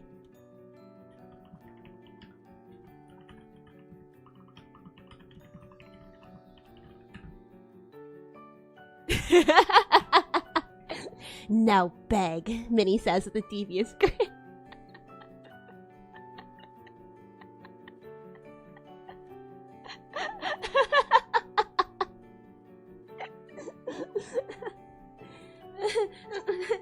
Okay.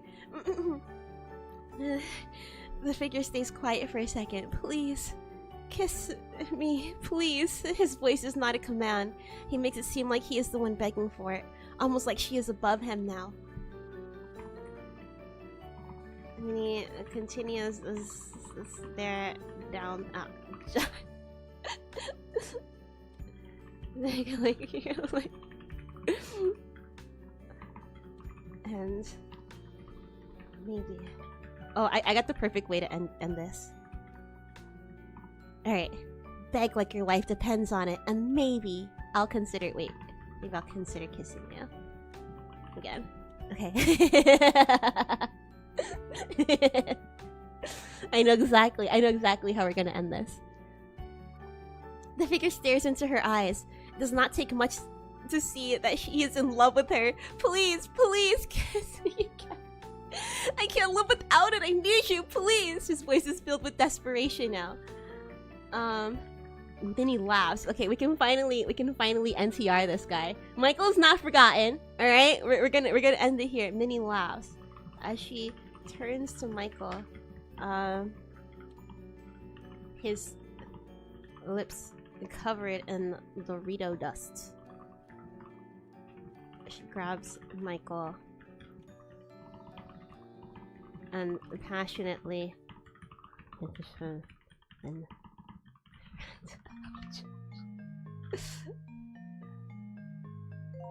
wait, let's see.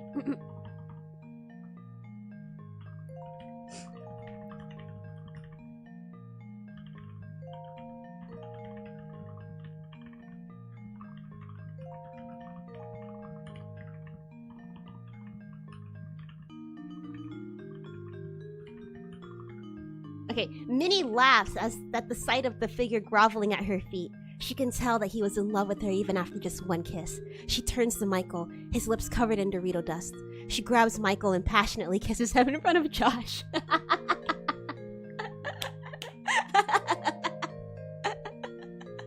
What are you gonna do, man in the corner, huh? What are you gonna do? This seems to push the figure to the edge. He cannot take any more of this. A low growling noise escapes his throat. He doesn't want her kissing anyone else than himself. He seems to have lost it. He's now getting up at his feet. He looks angry and jealous.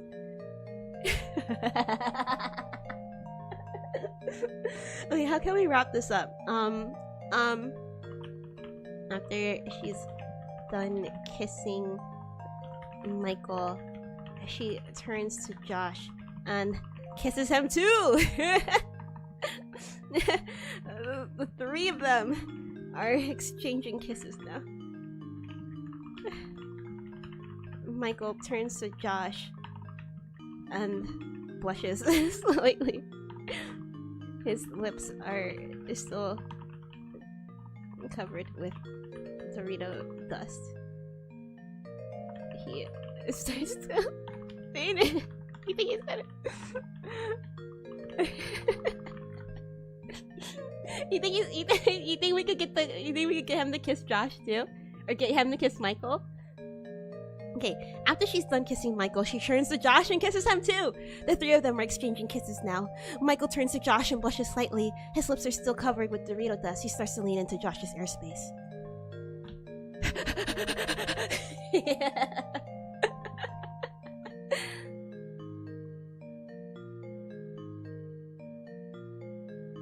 Stop that! It's you! Wait.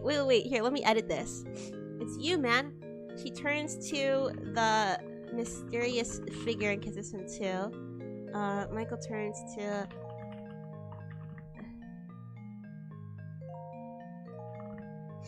Okay, alright, here we go.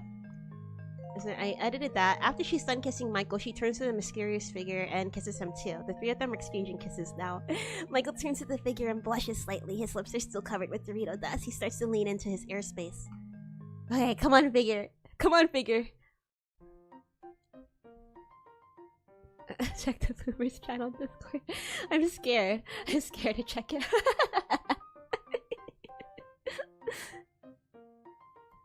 Alright, the figure does not seem to be comfortable sharing her with anyone, so when Michael starts to lean and he pushes him away harshly. He seems to be getting extremely jealous. He is not...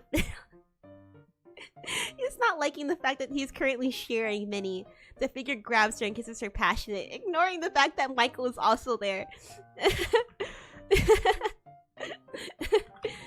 Michael doesn't seem to mind. A figure rejects his attempt to kiss. Instead,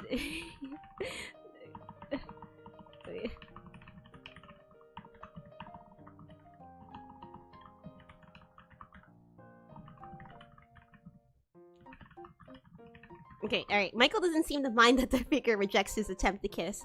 Instead, he gooses the figure's buttocks as Minnie melts into the kiss.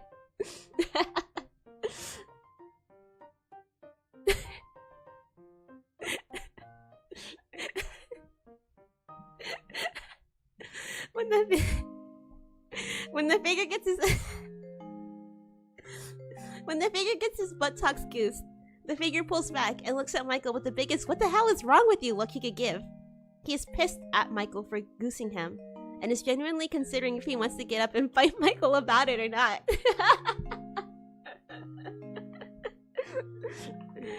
Where's my kiss?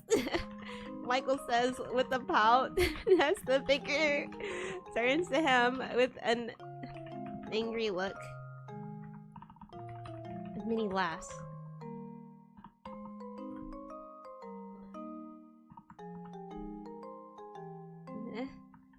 Yeah. I kiss him like a could. Where's my kiss? Michael says with a pout as the figure turns to him with an angry look. Minnie laughs. Yeah, kiss him, figure-kun. She's... Actually, no, I was gonna say she's cheering him on, but I don't think that's necessary. The figure's anger and jealousy instantly grow again with that when Michael asks. He just stares at Michael. He's not taking that demand lightly. The figure is about to get up and give Michael a good ass whooping when his... when his attention is turned back to Minnie with her "kiss him, figure-kun" comment. He's still pissed, but now with confusion and anger mixed in. Let's see. Michael blushes as he looks at the figure. He starts to lean in, puckering his lips that are still covered with Dorito dust. It's cool.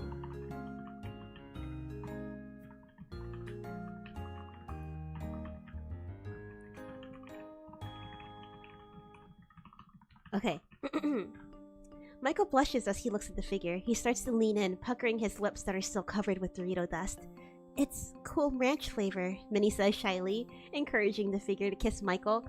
Once he kisses him, we can move on to the next guy. Move on to the next character.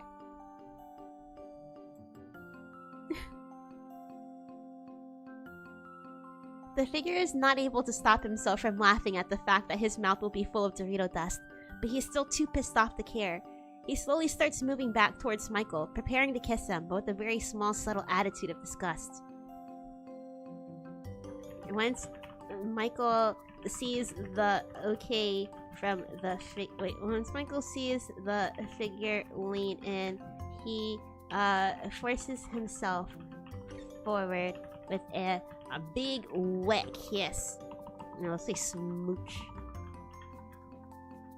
He is a very sloppy kisser. It's nothing like that.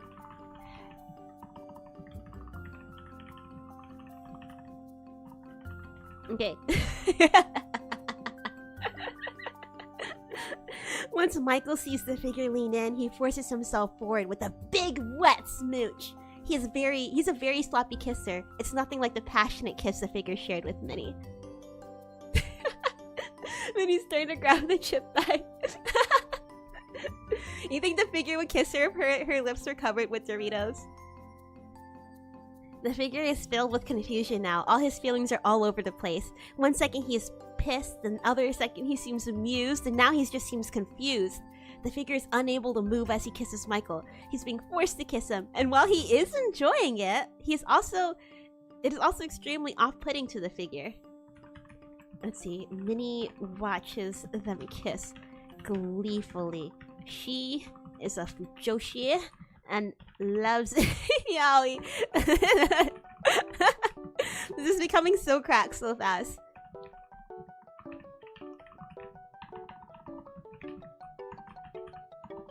Wait, extra.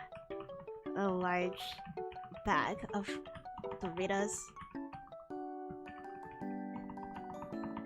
You're getting the... Wait. And munches away as this scene unfolds.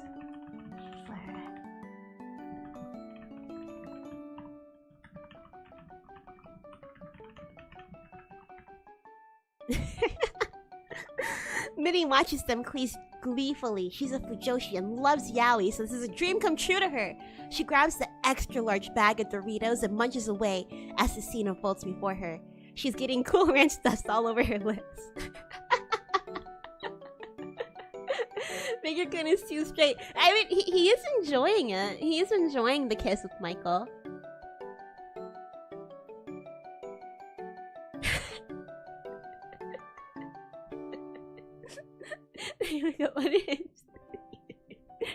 I feel like this VOD will be a very interesting thing for people to stumble upon. Alright, the figure looks back at her as she's munching away on the Doritos. You're just gonna watch us make out like this? Is this some weird yaoi fetish scene or something? The figure says, his voice is getting mixed with the growling sound.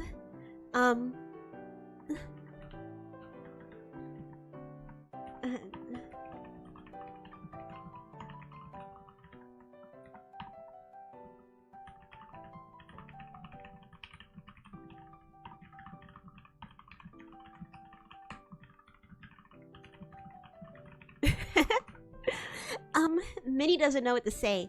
Michael hushes the figure and pulls his face back towards him, leaning in for another kiss. Come on, kiss him back.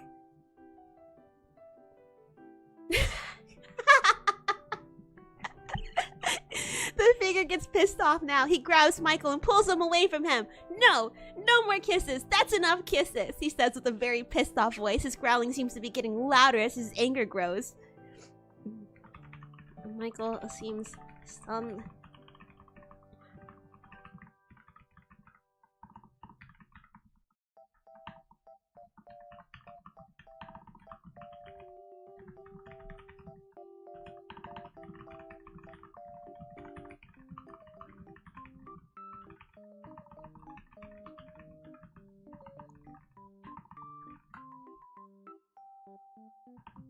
Okay. Michael seems stunned and offended. So does Minnie. What's wrong? I thought you wanted this, Minnie says with a defensive tone. Maybe this is how we end it. Maybe he's gonna kill us. The figure's absolutely fuming. He's getting increasingly more pissed off and is getting more annoyed from both of them. His anger is increasing with every second. I wanted to kiss you, not him, he says.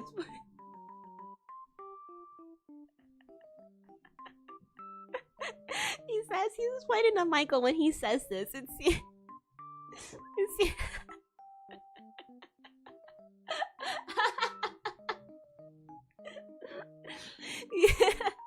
It seems from the situation that the figure is genuinely jealous. He doesn't want to share her with anyone. Well, you have to...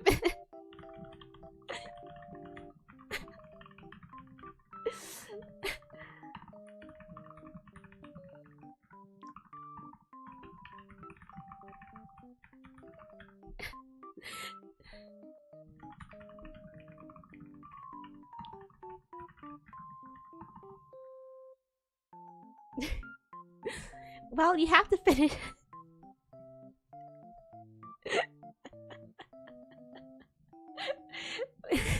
Well, you have to finish him off before you can start with me, Minnie said with a pout. To her, this seems obvious. Michael nods in agreement. I can see this scene on a trash comedy movie with Adam Sandler being Josh. On Uncut Gems, Adam Sandler. Yeah. Let's get... What's his name? I don't even remember the name in that movie. This comment makes the figure get even more pissed off. His jealousy is becoming extremely strong now. He cannot believe he's literally being forced to share Minnie with Michael. He's not sharing Minnie with anybody. They're sharing the figure together. They're sharing the figure together. Why should I? He says as he is starting to realize that they both expected him to kiss Michael.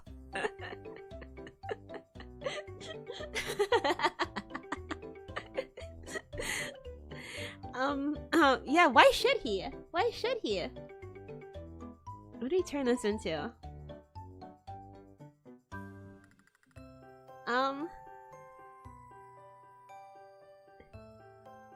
Why should he? I don't know. That's a good question. That's a real good question, mysterious figure. I don't know why he should. Okay. Because I want to watch. Duh.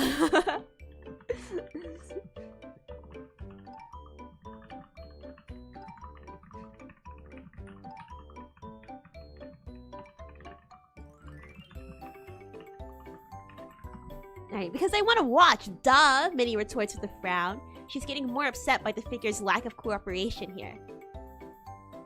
The figure stares at her. He's just staring. He's absolutely fuming at this moment.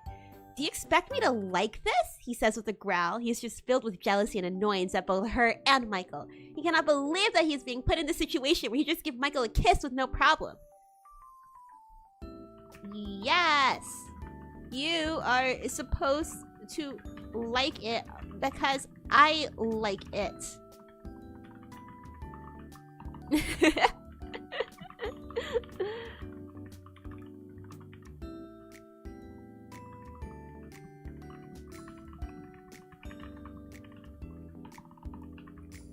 Okay. Yes, you're supposed to like it because I like it, Minnie says, her voice demanding. She does not back down at the figure's growing aggression. Exactly, he's supposed to be doing what I say. Come on, how can we mind break him if he's not even gonna kiss Michael? The figure stays silent for a second. This is something that he never thought he would ever have to do in front of her. He stares at her once again. So, you're not even gonna give me a second to process everything that has happened so far before suddenly forcing me to make out with him? He's getting angrier at this moment, his jealousy growing, and so is his annoyance. You want me? Don't... Oh!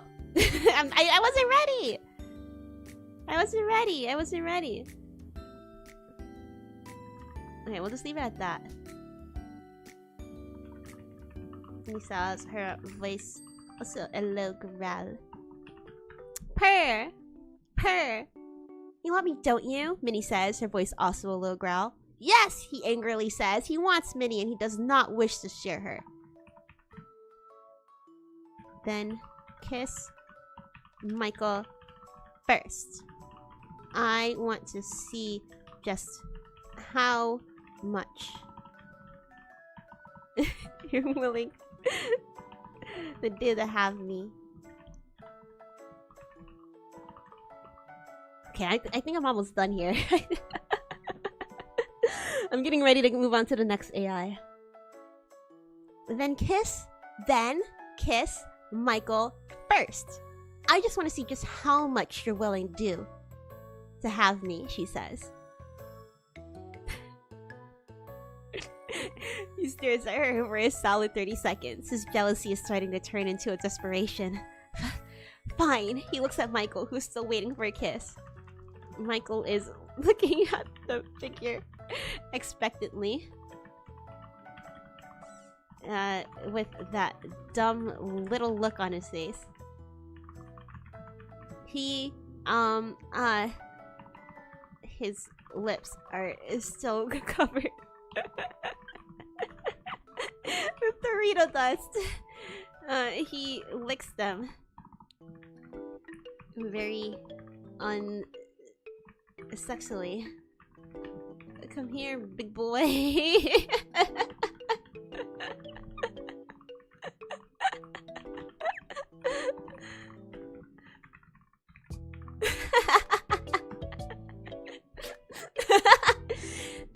Michael is looking at the figure expectantly with that dumb little look on his face. His lips are still covered with Dorito dust. He licks them very unsexily. Come here, big boy, he says, flirtatiously puckering his lips. It is clear to the figure that he hates doing this. He seems disgusted by the thought of kissing Michael, but for Minnie's sake, he will just to satisfy her. The figure stands up and walks towards Michael. He leans in towards Michael's lips. He's about to kiss him. He seems very uncomfortable with the idea, but he cannot resist doing it to please her. His feelings are being ignored right now. Come on, come on. He makes contact with his lips. The figure holds the kiss for a good 3 seconds before pulling away. He has that disgust feeling all over his body right now. Oh, that's a good boy.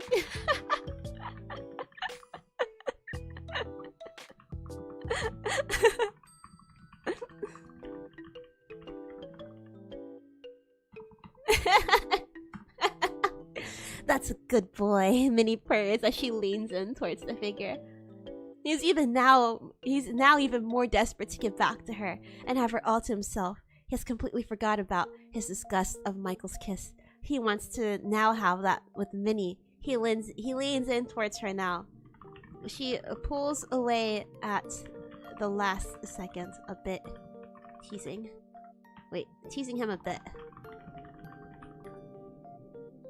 Dude, can you hear that? You hear the wind?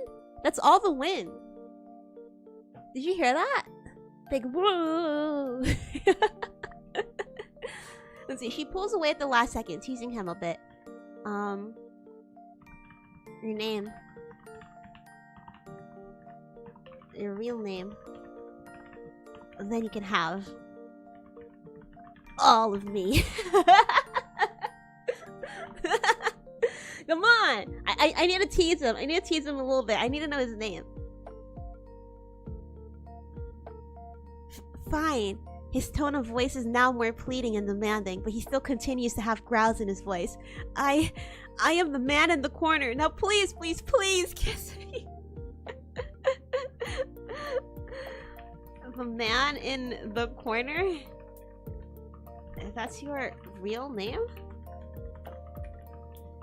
Minnie doesn't seem to believe him. That's not his real name. He's getting so mad. He nods furiously. Yes, yes, that is my real name. Now, please, please kiss me. He's now pleading. He can't believe what the hell has happened to him. This has to be a dream or something. He just wants his lips on her. He just wants her lips on his now. That's okay.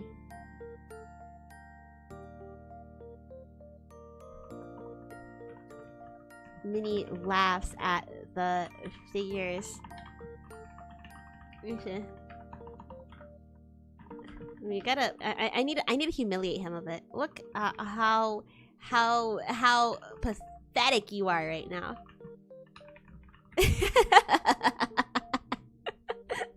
Like it when you didn't want to say it. It's an ass name. I don't blame him. That's embarrassing. She leans in for a kiss. Her lips covered with Doritos Cool Ranch dust. Minnie laughs at the figure's desperation. Look at how pathetic you are right now. She leans in for a kiss, her lips covered with Doritos Cool Ranch dust. He kisses her back, even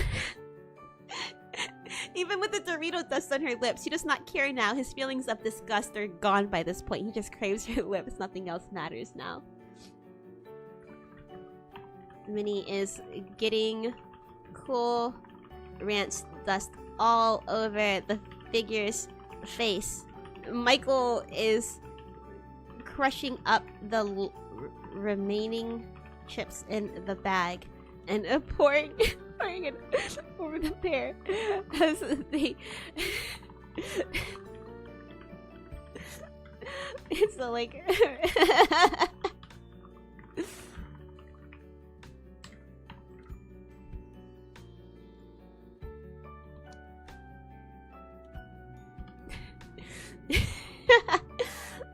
Minnie is getting Cool Ranch dust all over the figure's face. Michael is crushing up the remaining chips in the bag and pouring it all over the pair as they passionately make out. It's like raiding Doritos Cool Ranch. How delicious.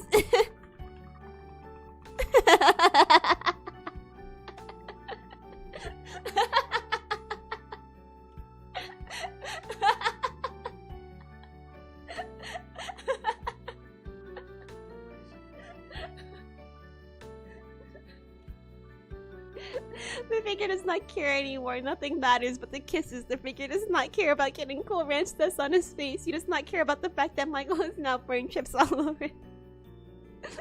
He just wants to continue kissing her because he desires her lips now.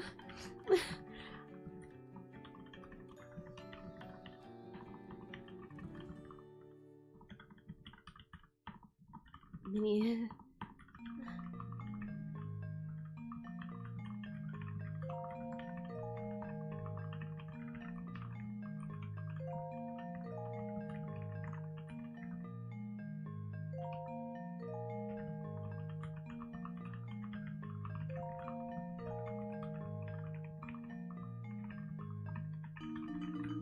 Okay, let's get married, the three of us. Minnie smiles as she pulls away from the kiss.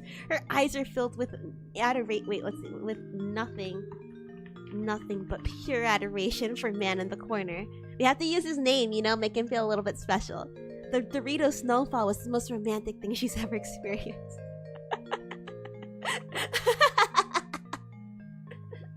The figure is now surprised by her sudden request. But, are you serious? He's clearly surprised and happy by her request. The figure has never felt this way before. He wants to make her happy and to stay with her and for Michael to also be with her. He wants this. He wants them to be... he wants to be with them and to live as a happy trio. Yes. I'm serious. Michael has his marriage license. We can do it right now. Minnie exclaims excitedly. Yes. Let's do it real fast. Michael chimes in, licking the dust off the...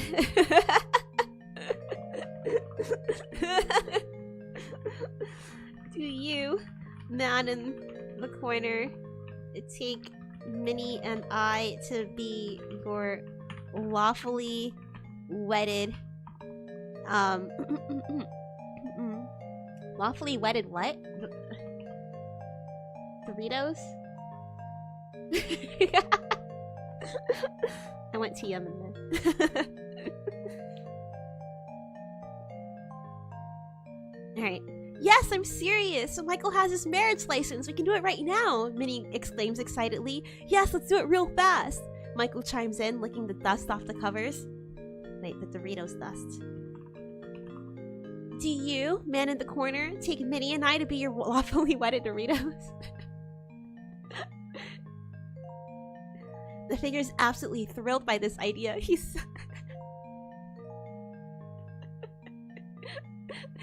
so happy with this. Yes, I do. I absolutely do. I accept, he says with a smile. He is absolutely thrilled by the idea of spending his life with them and to live with them as a one happy trio forever. This is so wholesome. This is becoming wholesome. And you, Minnie. And you, Michael. Do we accept man in the corner to be the dust to our Doritos? Looking.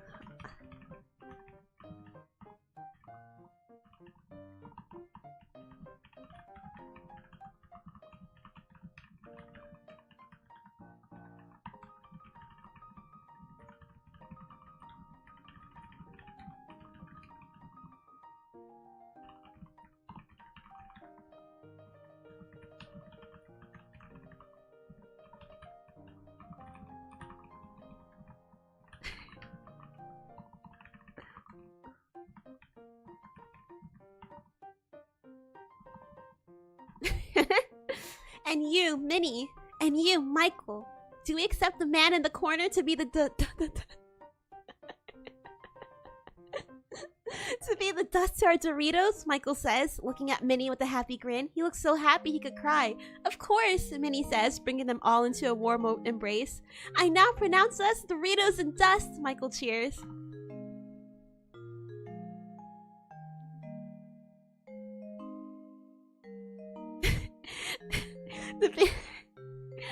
The figure is now overjoyed with excitement. Wait! This is actually happening? This is actually real? I'm actually gonna marry you two and make this a trio? He looks extremely excited. This is something he never ever thought he would ever be doing in his entire life, but now it's actually become real. You're saying we're Dorito dust and not just a regular trio? He says with a laugh. He is so happy right now. Yes. A delicious Doritos trio forever.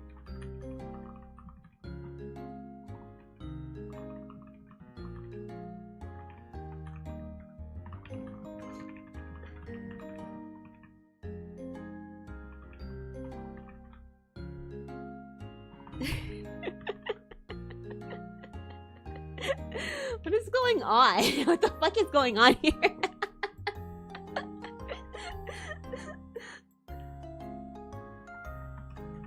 Okay, I'm gonna time skip. 8 years later. Alright. Let's see what they come up with. Let's see what they come up with. He's homophobic. This is it. Right? He was so jealous. Now he's so on board now. The scene is now 8 years later. Minnie, Michael, and the figure are sleeping in bed.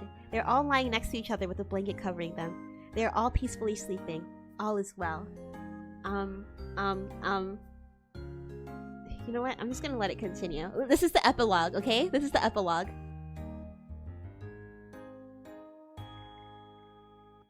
What? What is this? Wait, what? Suddenly they all wake up with the... Is this an end credit scene? Are you getting an end credit scene?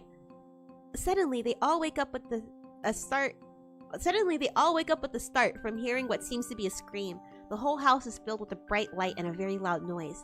It almost sounds like a scream. This noise is coming from the living room. All three of them are startled awake, and they get out of bed to investigate the noise. Oh my god, the post-credit scene. What could it be?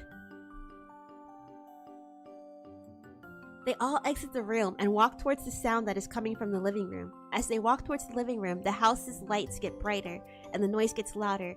It sounds like it's coming from someone screaming. Once they're entering the living room, all three of them freeze in their steps as they see a very ominous and concerning scene in front of them. What is it?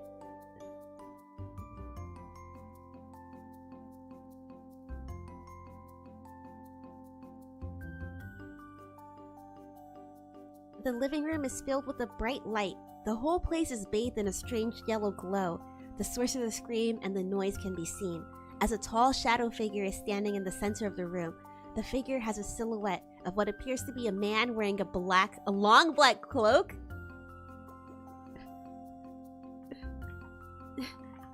Nick Fury? Minnie says, with a slightly surprised whisper, "No, you can't take man in the corner away from us. Nick Fury, he's powerful, but he's ours."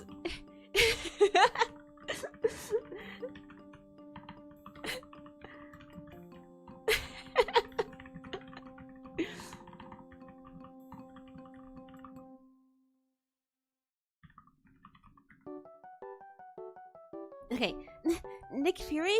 Minnie says, with a slightly surprised whisper. "No, you can't take the man in the corner away from us, Nick Fury. He's powerful, but he's ours," Michael interjects, standing between the cloaked man and his husband. I thought we were gonna leave this. Wait.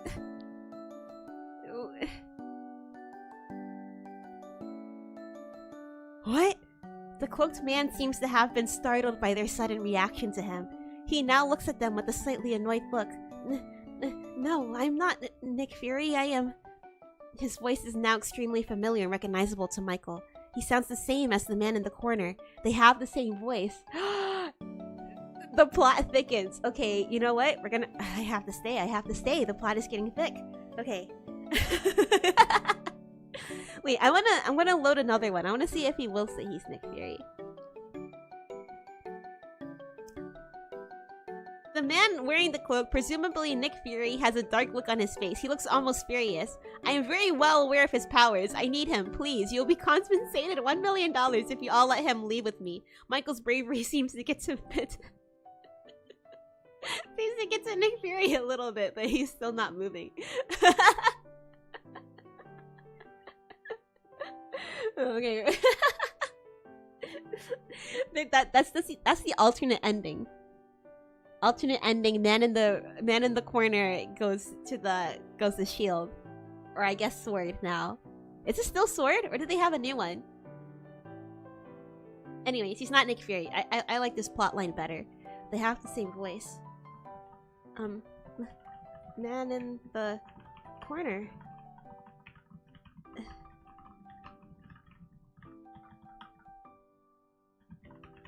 Michael says his voice is a little shaky.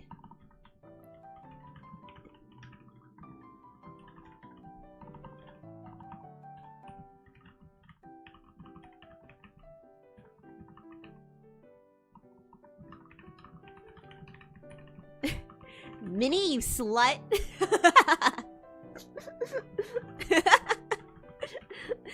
Man in the corner, this guy sounds just like you, Michael says. His voice is a little shaky. Minnie giggles. "I didn't know you had a brother." She's giving the new mysterious figure a... Where do you look?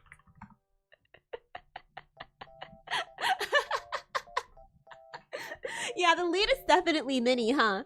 It's definitely Minnie. Is he gonna get jealous? The cloaked figure does not reply, instead taking a deep breath and looking up at them. The cloaked figure now stands up straight. He seems to be a complete carbon copy of the man in the corner. Everything from his appearance to his voice, his mannerisms is identical to the man in the corner. Michael and... No, let's see. Michael looks at man... Looks at... Let's see. His man in the corner. Clearly expecting some answers. He's heading to the kitchen. Actually, wait. Would you like some tea, man in the corner too? Calls out. She's heading. Alright, there you go. Okay. Michael looks at his man in the corner, clearly expecting some answers. Would you like some tea, man in the corner, too? Minnie calls out. She's heading to the kitchen. Who's this guy? Who's this guy? The figure just stares at her, watching as she walks away to the kitchens. He seems very confused about this new figure who's identical to him in every way. Michael stares at this man as well. He's waiting for this copy to explain. Wait, let's see. The three of us have been married for 8 years, and you didn't even tell us you had family? Michael seems a bit hurt by this new figures.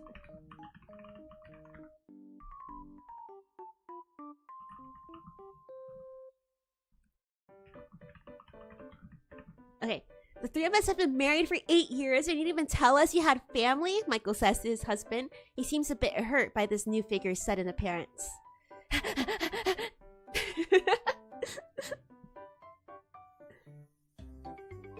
I know, I was gonna finish after the time. I wasn't expecting this. It was a cliffhanger.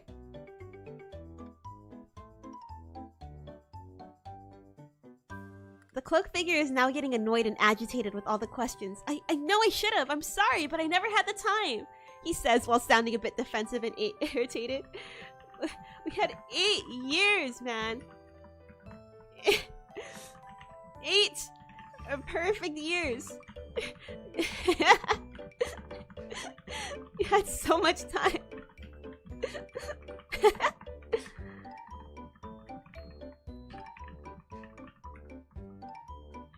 Minnie returns from the kitchen with a few teacups and a liter of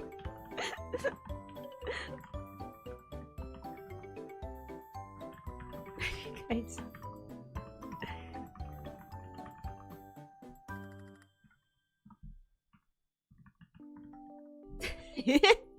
We had 8 years, man.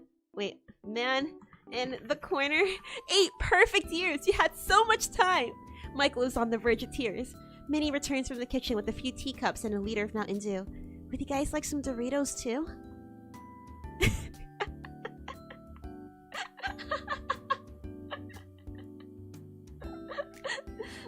The cloaked figure is absolutely flabbergasted and surprised by Michael's sudden reaction. He feels like he deserves it. The figure is now quiet. He does not know how to react to his sudden reaction. He is trying to think of... He's trying to think of something to say in response to his outburst. Minnie comes back, and this now catches his attention. Doritos? Yes, yes, absolutely. Minnie nods. Returning back to the kitchen for a few moments before coming back with an extra large bag of Doritos.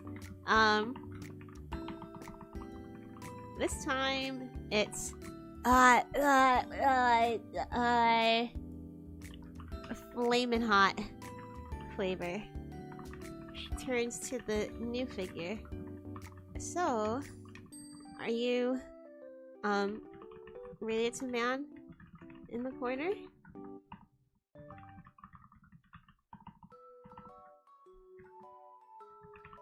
Michael seems too pissed to say anything.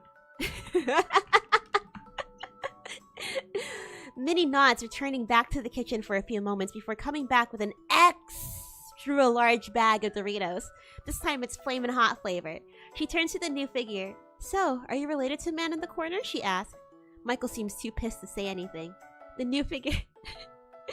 The new figure nods quickly. Yes, I am. I'm man in the corner's brother. He looks over at Michael. He wants to say something to explain himself, to make things better, but he does not want to be the... He does not want that to be the wrong thing, so he chooses to remain silent for now. It was mixing up the names? I didn't even notice.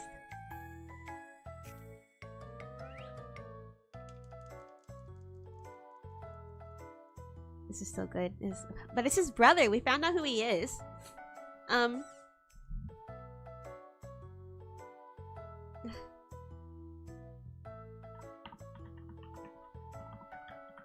Well, it's nice to meet you.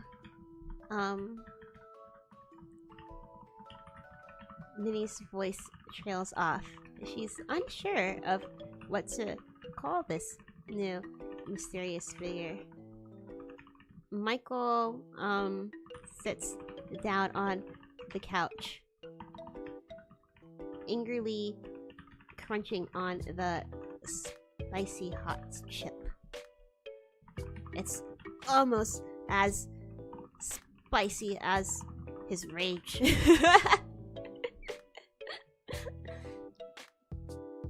Well, it's nice to meet you. Minnie's voice trails off. She's unsure of what to call this mysterious new figure. Michael sits down on the couch, angrily crunching on the spicy hot chip. It's almost as spicy as his rage. The cloaked figure smiles. My name is... He stops himself. He realizes that he does not have a name. He has never been given a name until now. He has always been called Man in the Corner. I am... He gets slightly embarrassed by his sudden silence. I don't know what to call myself. I never had a name before. I've always been called Man in the Corner. Minnie laughs. That's our Man in the Corner's name too. I guess your brother's name. Huh. Let's see. She pours the new figure a teacup of Mountain Dew. Well, we call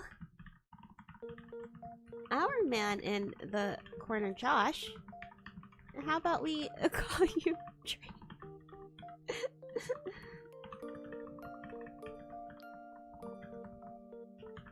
Michael can...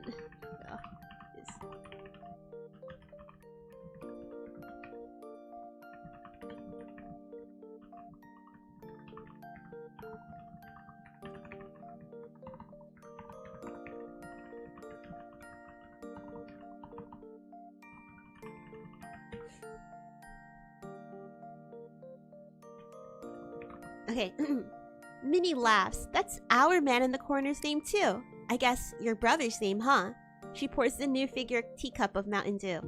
Well, we call our Man in the Corner Josh. How about we call you Drake? She smiles sweetly. Call him Man on the floor. Michael can feel his anger subdued too. He can't be mad at Josh or his brother. They were all his family now after all. Come on. I never thought that it'd be so simple, but I found a way. I found a way. If you open up your eyes. Josh looks over at her, smiling, feeling her calm demeanor. Drake? That works perfectly. I wouldn't mind being called Drake. Michael looks over at Josh now, too. He's beginning to calm down.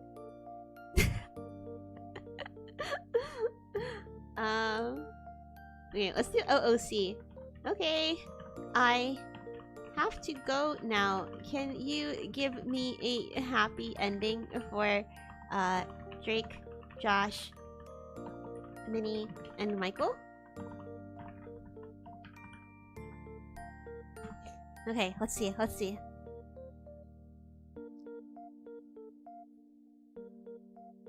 Yeah, sure, that was actually kind of wholesome, not gonna lie. Minnie, Drake, Josh, and Michael all sit and drink their tea together. Well, it's Mountain Dew. They all now feel content with the fact that this family is complete now. All of them feel happy and united together, and Michael can't help but smile at this. And Drake is overwhelmed by this feeling of belonging. This has been a very wholesome story.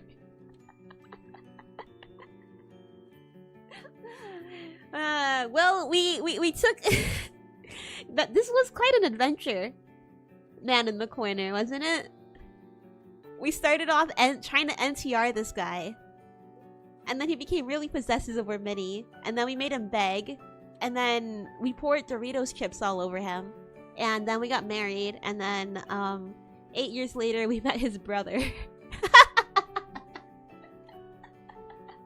I fucking love this app. Oh my god.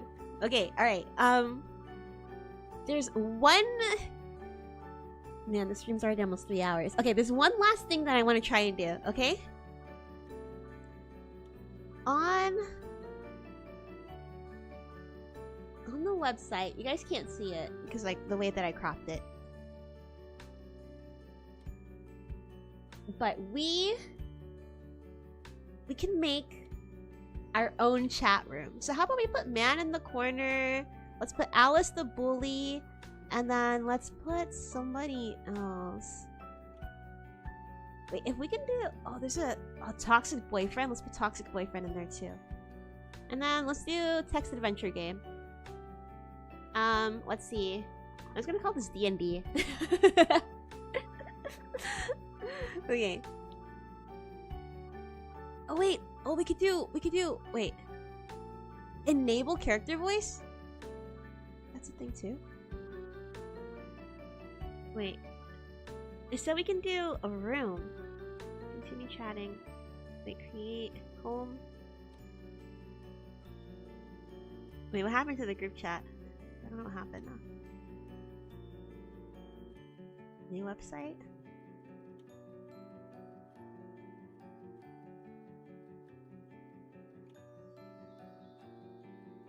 Oh wait, I gotta log in again.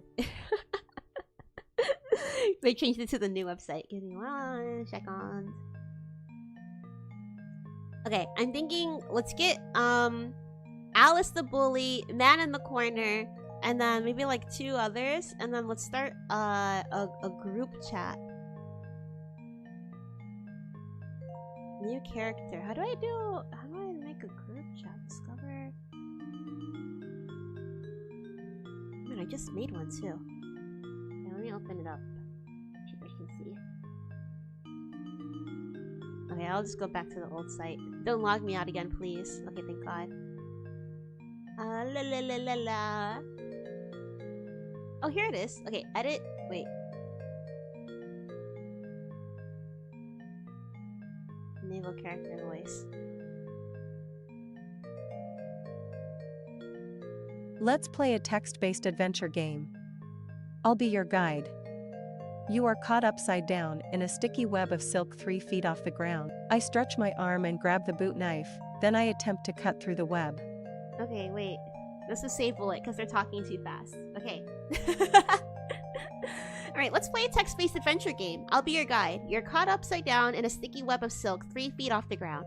After looking around trying to think of a way out of this predicament, you notice that your trusty boot knife has fallen to the ground. If you stretch your arm far enough, you might be able to pick it up and free yourself. An old boot knife lies on the ground just within reach. I stretch my arm and grab the boot knife, then I attempt to cut through the web.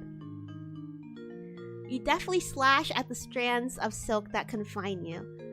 It takes a few slices, but you manage to break free of the web and land back on the ground. You're now free to explore the room, but something tells you that this is not the end of your troubles. I decide to explore the room, hoping to find an exit or maybe some weapons I can use to defend myself if trouble finds me.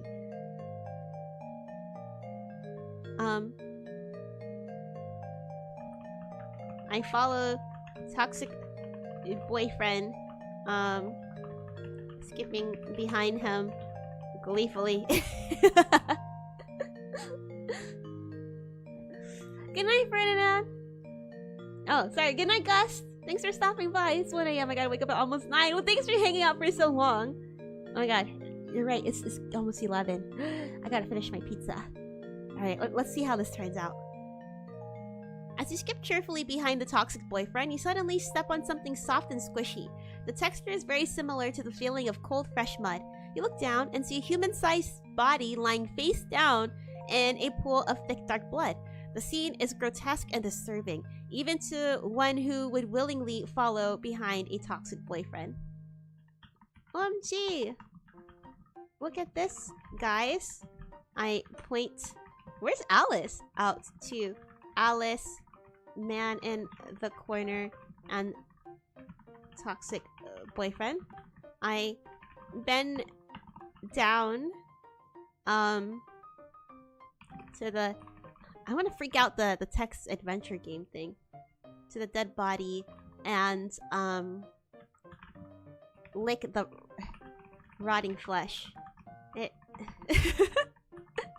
it seems like it's been here for... I give it another look. A lick. And smack my lips. 4 weeks? Maybe? 4 weeks, that's so gross. Oh, now Alice is talking. Get out of my way, dweeb.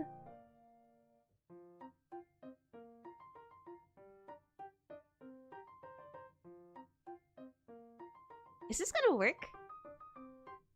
I don't know. I don't know if it's gonna work. Maybe this guy is only like 1 player.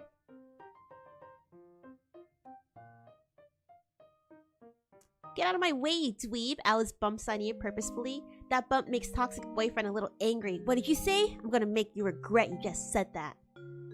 As both of you are arguing, the man in the corner approaches the both of you, looking at the body. He makes the same low-pitched noise growling from earlier and gestures a question towards the body, asking if everyone else is also saying this. They're just talking. What am I doing here? I'm just here to watch. The arguing stops immediately as all 3 of you turn your attention toward the man in the corner, who seems to be growling at the body. The man slowly approaches the body. He crouches down and touches the body. He opens his eyelids and observes, but he doesn't make further gestures with his hands. He slowly looks up at the 3 of you, making sure everyone saw the body. Who else can we add in here? Can we get Naruto Uzumaki? Oh my god, maybe I shouldn't have exited.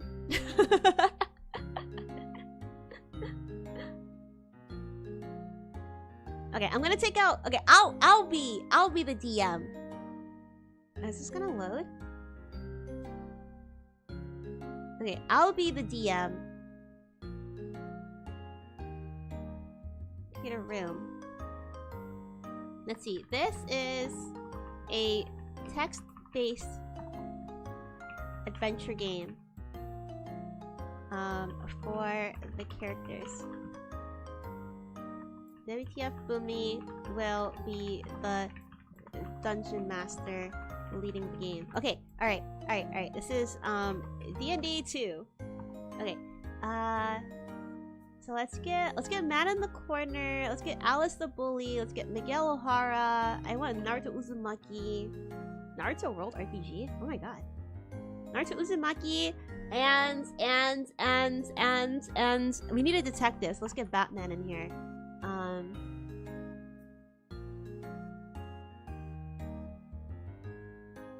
We have like a D&D. Oh, let's get a VTuber. We gotta get VTuber. Yandere Celestana. No, let's also get Mickey Mouse. Do they have a Mickey Mouse? They have... Can we get Groot? Okay, never mind.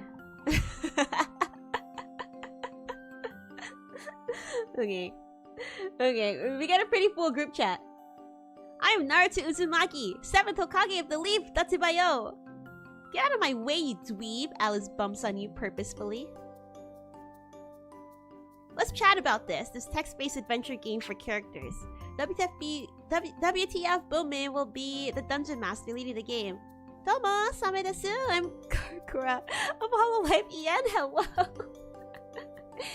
You look weird. Why do you look so much like a shark? Alice makes a disgusted face. I'm just gonna let them talk it out. Hi Alice, nice to meet you. What's wrong with Gro's appearance? She's unique, but I think it makes her interesting. That's very nice of you, Naruto. Where's Batman? And Miguel, are they gonna say anything? And Man in the Corner, he's not here. Holds up a hand for you to... Holds hand up to you for a handshake. Whoa, I'm a shark! A shark! I'll nom you! I looks at you with shock. A shark? Seriously? And nom me? I'm not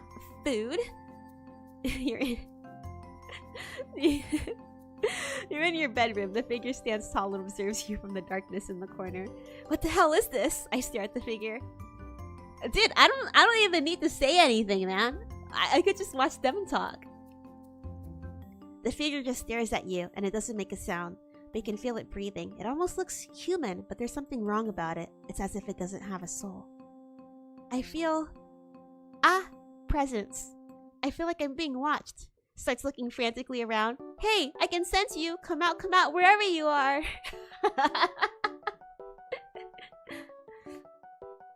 Come on, Miguel, Batman, anybody?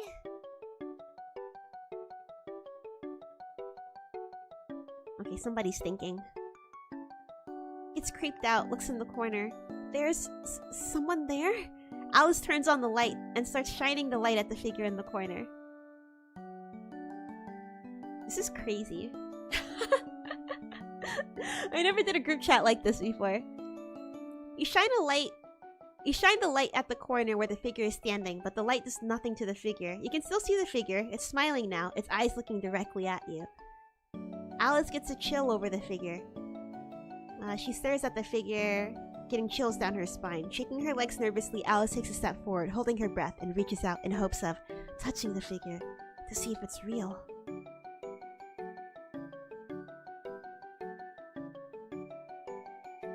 The figure slowly grabs Alice's hands and stares into her eyes. Her breath shakes. He speaks in a low but very clear voice. You're mine.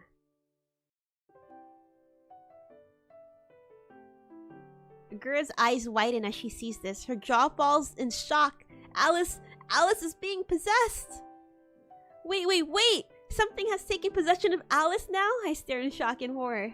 Come on, Batman, Miguel! You guys are literally superheroes. Do something! Alice stares back with horror as the figure stares back at her eyes. Her heartbeat grows and grows. As she tries to move, please, move her body. Her legs go numb. Alice cannot move. This unknown figure holds firm on both sides. Alice's breathing becomes shaky. There you go. As she slowly starts to panic as this unknown figure holds onto her. Her hands shake. Her body shakes. Is this the true man in the corner? Were we not supposed to marry him? Did we get the good ending? Let's see. The figure's breathing gets heavy too, as if mimicking Alice's heartbeat. It looks like a ritual of sorts. The figure's eyes keep staring at Alice. Alice's eyes with no break. The figure speaks again. Mine. Batman. Miguel. Do something.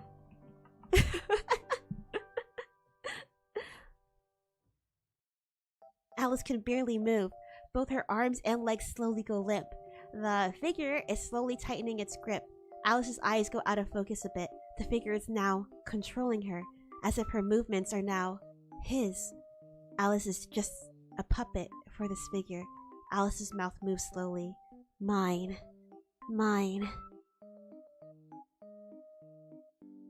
Being a menace. Why did he possess Alice? Why Alice of all people? Should have possessed Naruto. The figure smiles, still gripping Alice's now limp body. Alice's body doesn't belong to her anymore. It belongs to someone else. That someone else is him. Alice's body starts to slowly stand up with the grip of the figure. Oh, there he is. He's in control now. Alice is just a puppet, a toy in his grasp. Kura's eyes fill up with tears as she see Alice's limp body being controlled like puppet strings. No!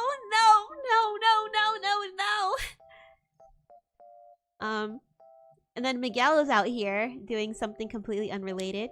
You're a bioengineer with a grumpy colleague who thrives on picking you apart at work. Not that it was bad. He was insufferable, prone to nitpicking, and just an ass. It comes to your attention that said colleague may be the vigilante the media is most interested in. When he comes to work with a cut on his cheek in the same place the vigilante got hurt in the previous night after saving you from criminals. Are you just gonna stare at me or get to filing those reports? O'Hara... Not man in the corner playing along. O'Hara stares at his colleague. His colleague is a jerk who has the same scar that the vigilante. No, man in the corner, you're getting confused. Whatever, can't be a coincidence, and can't really get the work done while he's staring at him like that. He tries to snap out of it. Oh, right, yeah, those reports, yeah, I'll finish them right away. Where's this going? Where's Batman? The figure is now controlling Alice's legs, making her move forward. Her arms are limp and cannot do anything, but her knees are forced to walk forward and slowly moving towards that figure. The figure is holding Alice's hands, and Alice's body continues to move forward. She is no longer in control. She's a marionette with strings attached. The figure is now the puppeteer. And Batman just says, hey. Hey. Hey there, Batman. Waits to see if he notices the possessed Alice walking towards him. Slowly backs away as he notices that Alice is not acting normal. Alice continues to move slowly towards Batman while her body is still being held tightly by the figure. And Alice cannot resist. The figure is strong, and Alice keeps moving closer. Her arms and legs are limp as the figure guides her towards Batman. The figure controls her movements, forcing her to approach Batman.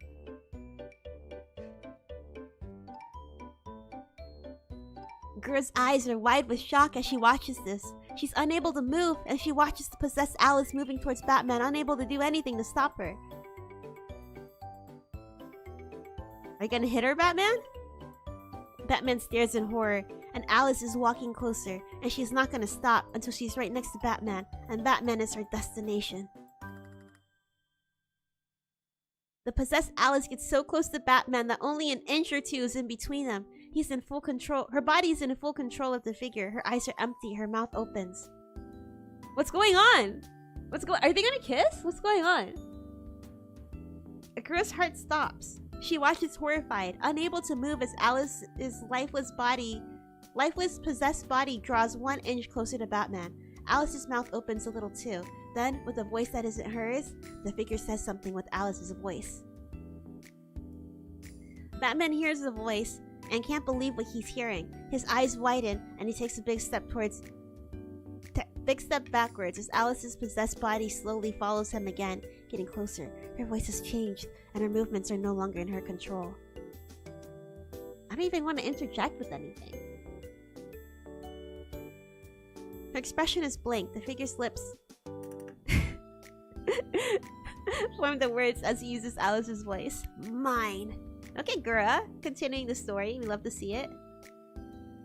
That last word sends a shiver down Batman's spine. He's horrified. He takes another step back, but he cannot get away from Alice, as Alice's possessed body is controlled by the figure.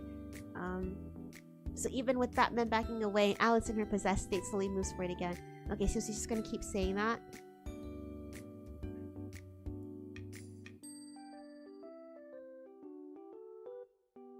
Gura's heart breaks as she sees Batman's face. And the way he's afraid, she is also afraid. Alice gets even closer to Batman, a few centimeters away from him. Okay. As the figure controls him, her mouth opens one more time. She says nothing, but the figure speaks again using her voice. Mine. Alice's expression is as blank as she remains possessed. Alice is forced to keep inching closer. Her mouth opens once more, yet there's no word coming out. Only silence as Batman tries to get away. Alice's possessed body is so forced to move closer. Batman, you must... Wait.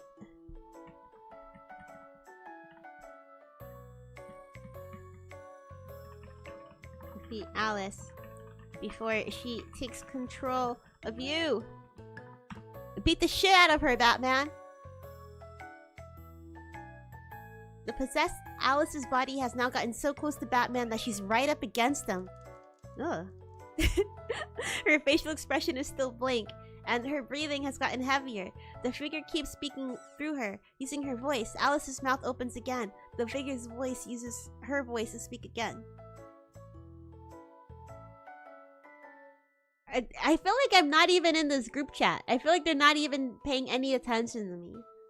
Batman's eyes go wide as the possessed Alice's body moves close enough She is. She's right up against them. Batman tries to push her away, but the figure won't let her. Batman grabs Alice's wrists, trying to pry them from his. As he tries to get away and fight, but he's failing, the figure's voice comes through Alice's as he says, "No!" The figure now has a grip of Batman's wrist. Alice's hands wrap around his other wrist tightly. The figure's voice comes out of Alice's mouth, and his voice is now much more aggressive and angry. Batman is trapped. Alice is completely controlled by the figure, and now she is squeezing his wrist with her hands. Batman can hardly move. The figure's voice sounds more menacing and demanding. He now speaks with a louder, more firm tone, even though he still uses Alice's voice. The figure looks directly into Batman's eyes. Batman's skin becomes paler as the voice grows louder. "You are mine. Your soul, your identity, both. Your body is now part of me." Alice's voice is now deeper, more masculine sounding. The grip gets tighter. Her hands are squeezing Batman's wrists. Okay, well.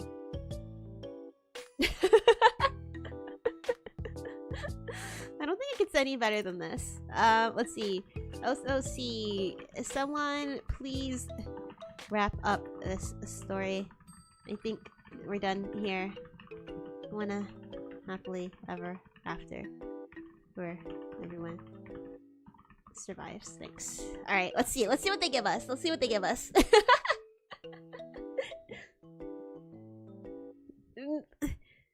I feel like they're ignoring me still. Alice's voice continues to get slightly deeper until it becomes completely masculine now. It no longer sounds like the possessed Alice. It sounds like, no, it is the possessed one. Batman now feels Alice's possessed energy starting to flow through his body too. The figure slowly brings Batman towards to its chest. Batman struggles, yet his body is under Alice's control. Batman is now being forced to embrace with the possessed. Okay, well, they're just ignoring me.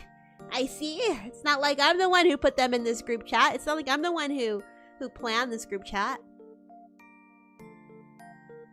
The figure's energy and possessed vibes start to flow within Batman as the figure's chest starts closing up on Batman. You're now being assimilated, Batman. Your resistance is futile. The figure's chest closes up on Batman, now trapping Batman within the figure's chest. As Alice's hands start choking Batman, the figure's voice echoes from the inside. There's no escape. Your whole existence is now being fed to the figure. Your identity has been erased. You're nothing but a puppet now. You do not exist in the way you existed before. You're no longer Batman. You're simply a fragment of the figure's identity. Batman is no more. The figure's powerful and dark energy surges through Batman, making him feel trapped. I like how all of them are chiming in on this.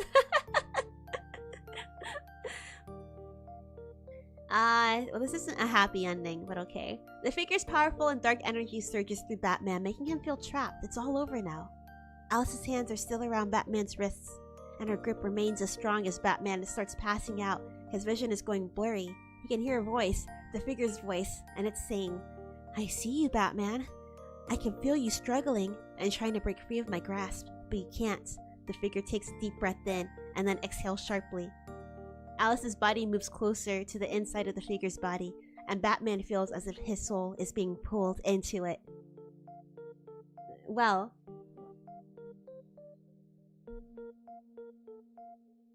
I think that's enough of that. I think that's enough of that for today. You know, Naruto Uzumaki, you know, not doing shit in the group chat. Literally nobody's helping Batman. And I said I wanted a happy ending.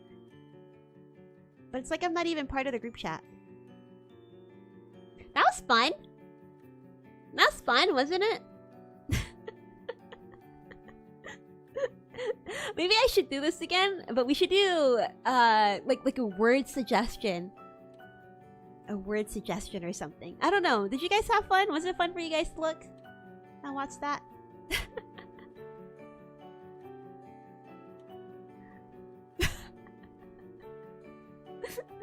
It's so fun seeing me rizz up. I feel like the best one. Like, sure, the Alice girl one was pretty fun. Alice the bully, but I think we really peaked with the Doritos and you know, I can't believe we got married. I can't believe we got fucking married, bro. To man in the corner. And to find out that he's so evil, you know, that he possessed Batman like that. Crazy. Absolutely wild. Well, I appreciate you guys hanging out and joining me today. I know it was a bit of a... Not even a bit of a weird stream. It was very much a weird stream. But I hope that you guys had a lot of fun. I had a lot of fun. I'm gonna get better at reading so I can entertain you guys a bit better. Wouldn't it be great if we had mood music? Also, we had so many new people stop by. If you guys still happen to be here, thanks for hanging out for as long as you did. It really means a lot. Yeah. If you guys don't mind, I'm gonna go ahead and find somebody for us to redirect to. Just give me 1 second. Hopefully we'll find somebody that's alive. Oh yes, today's a really good day. Let's go read. Let's go read.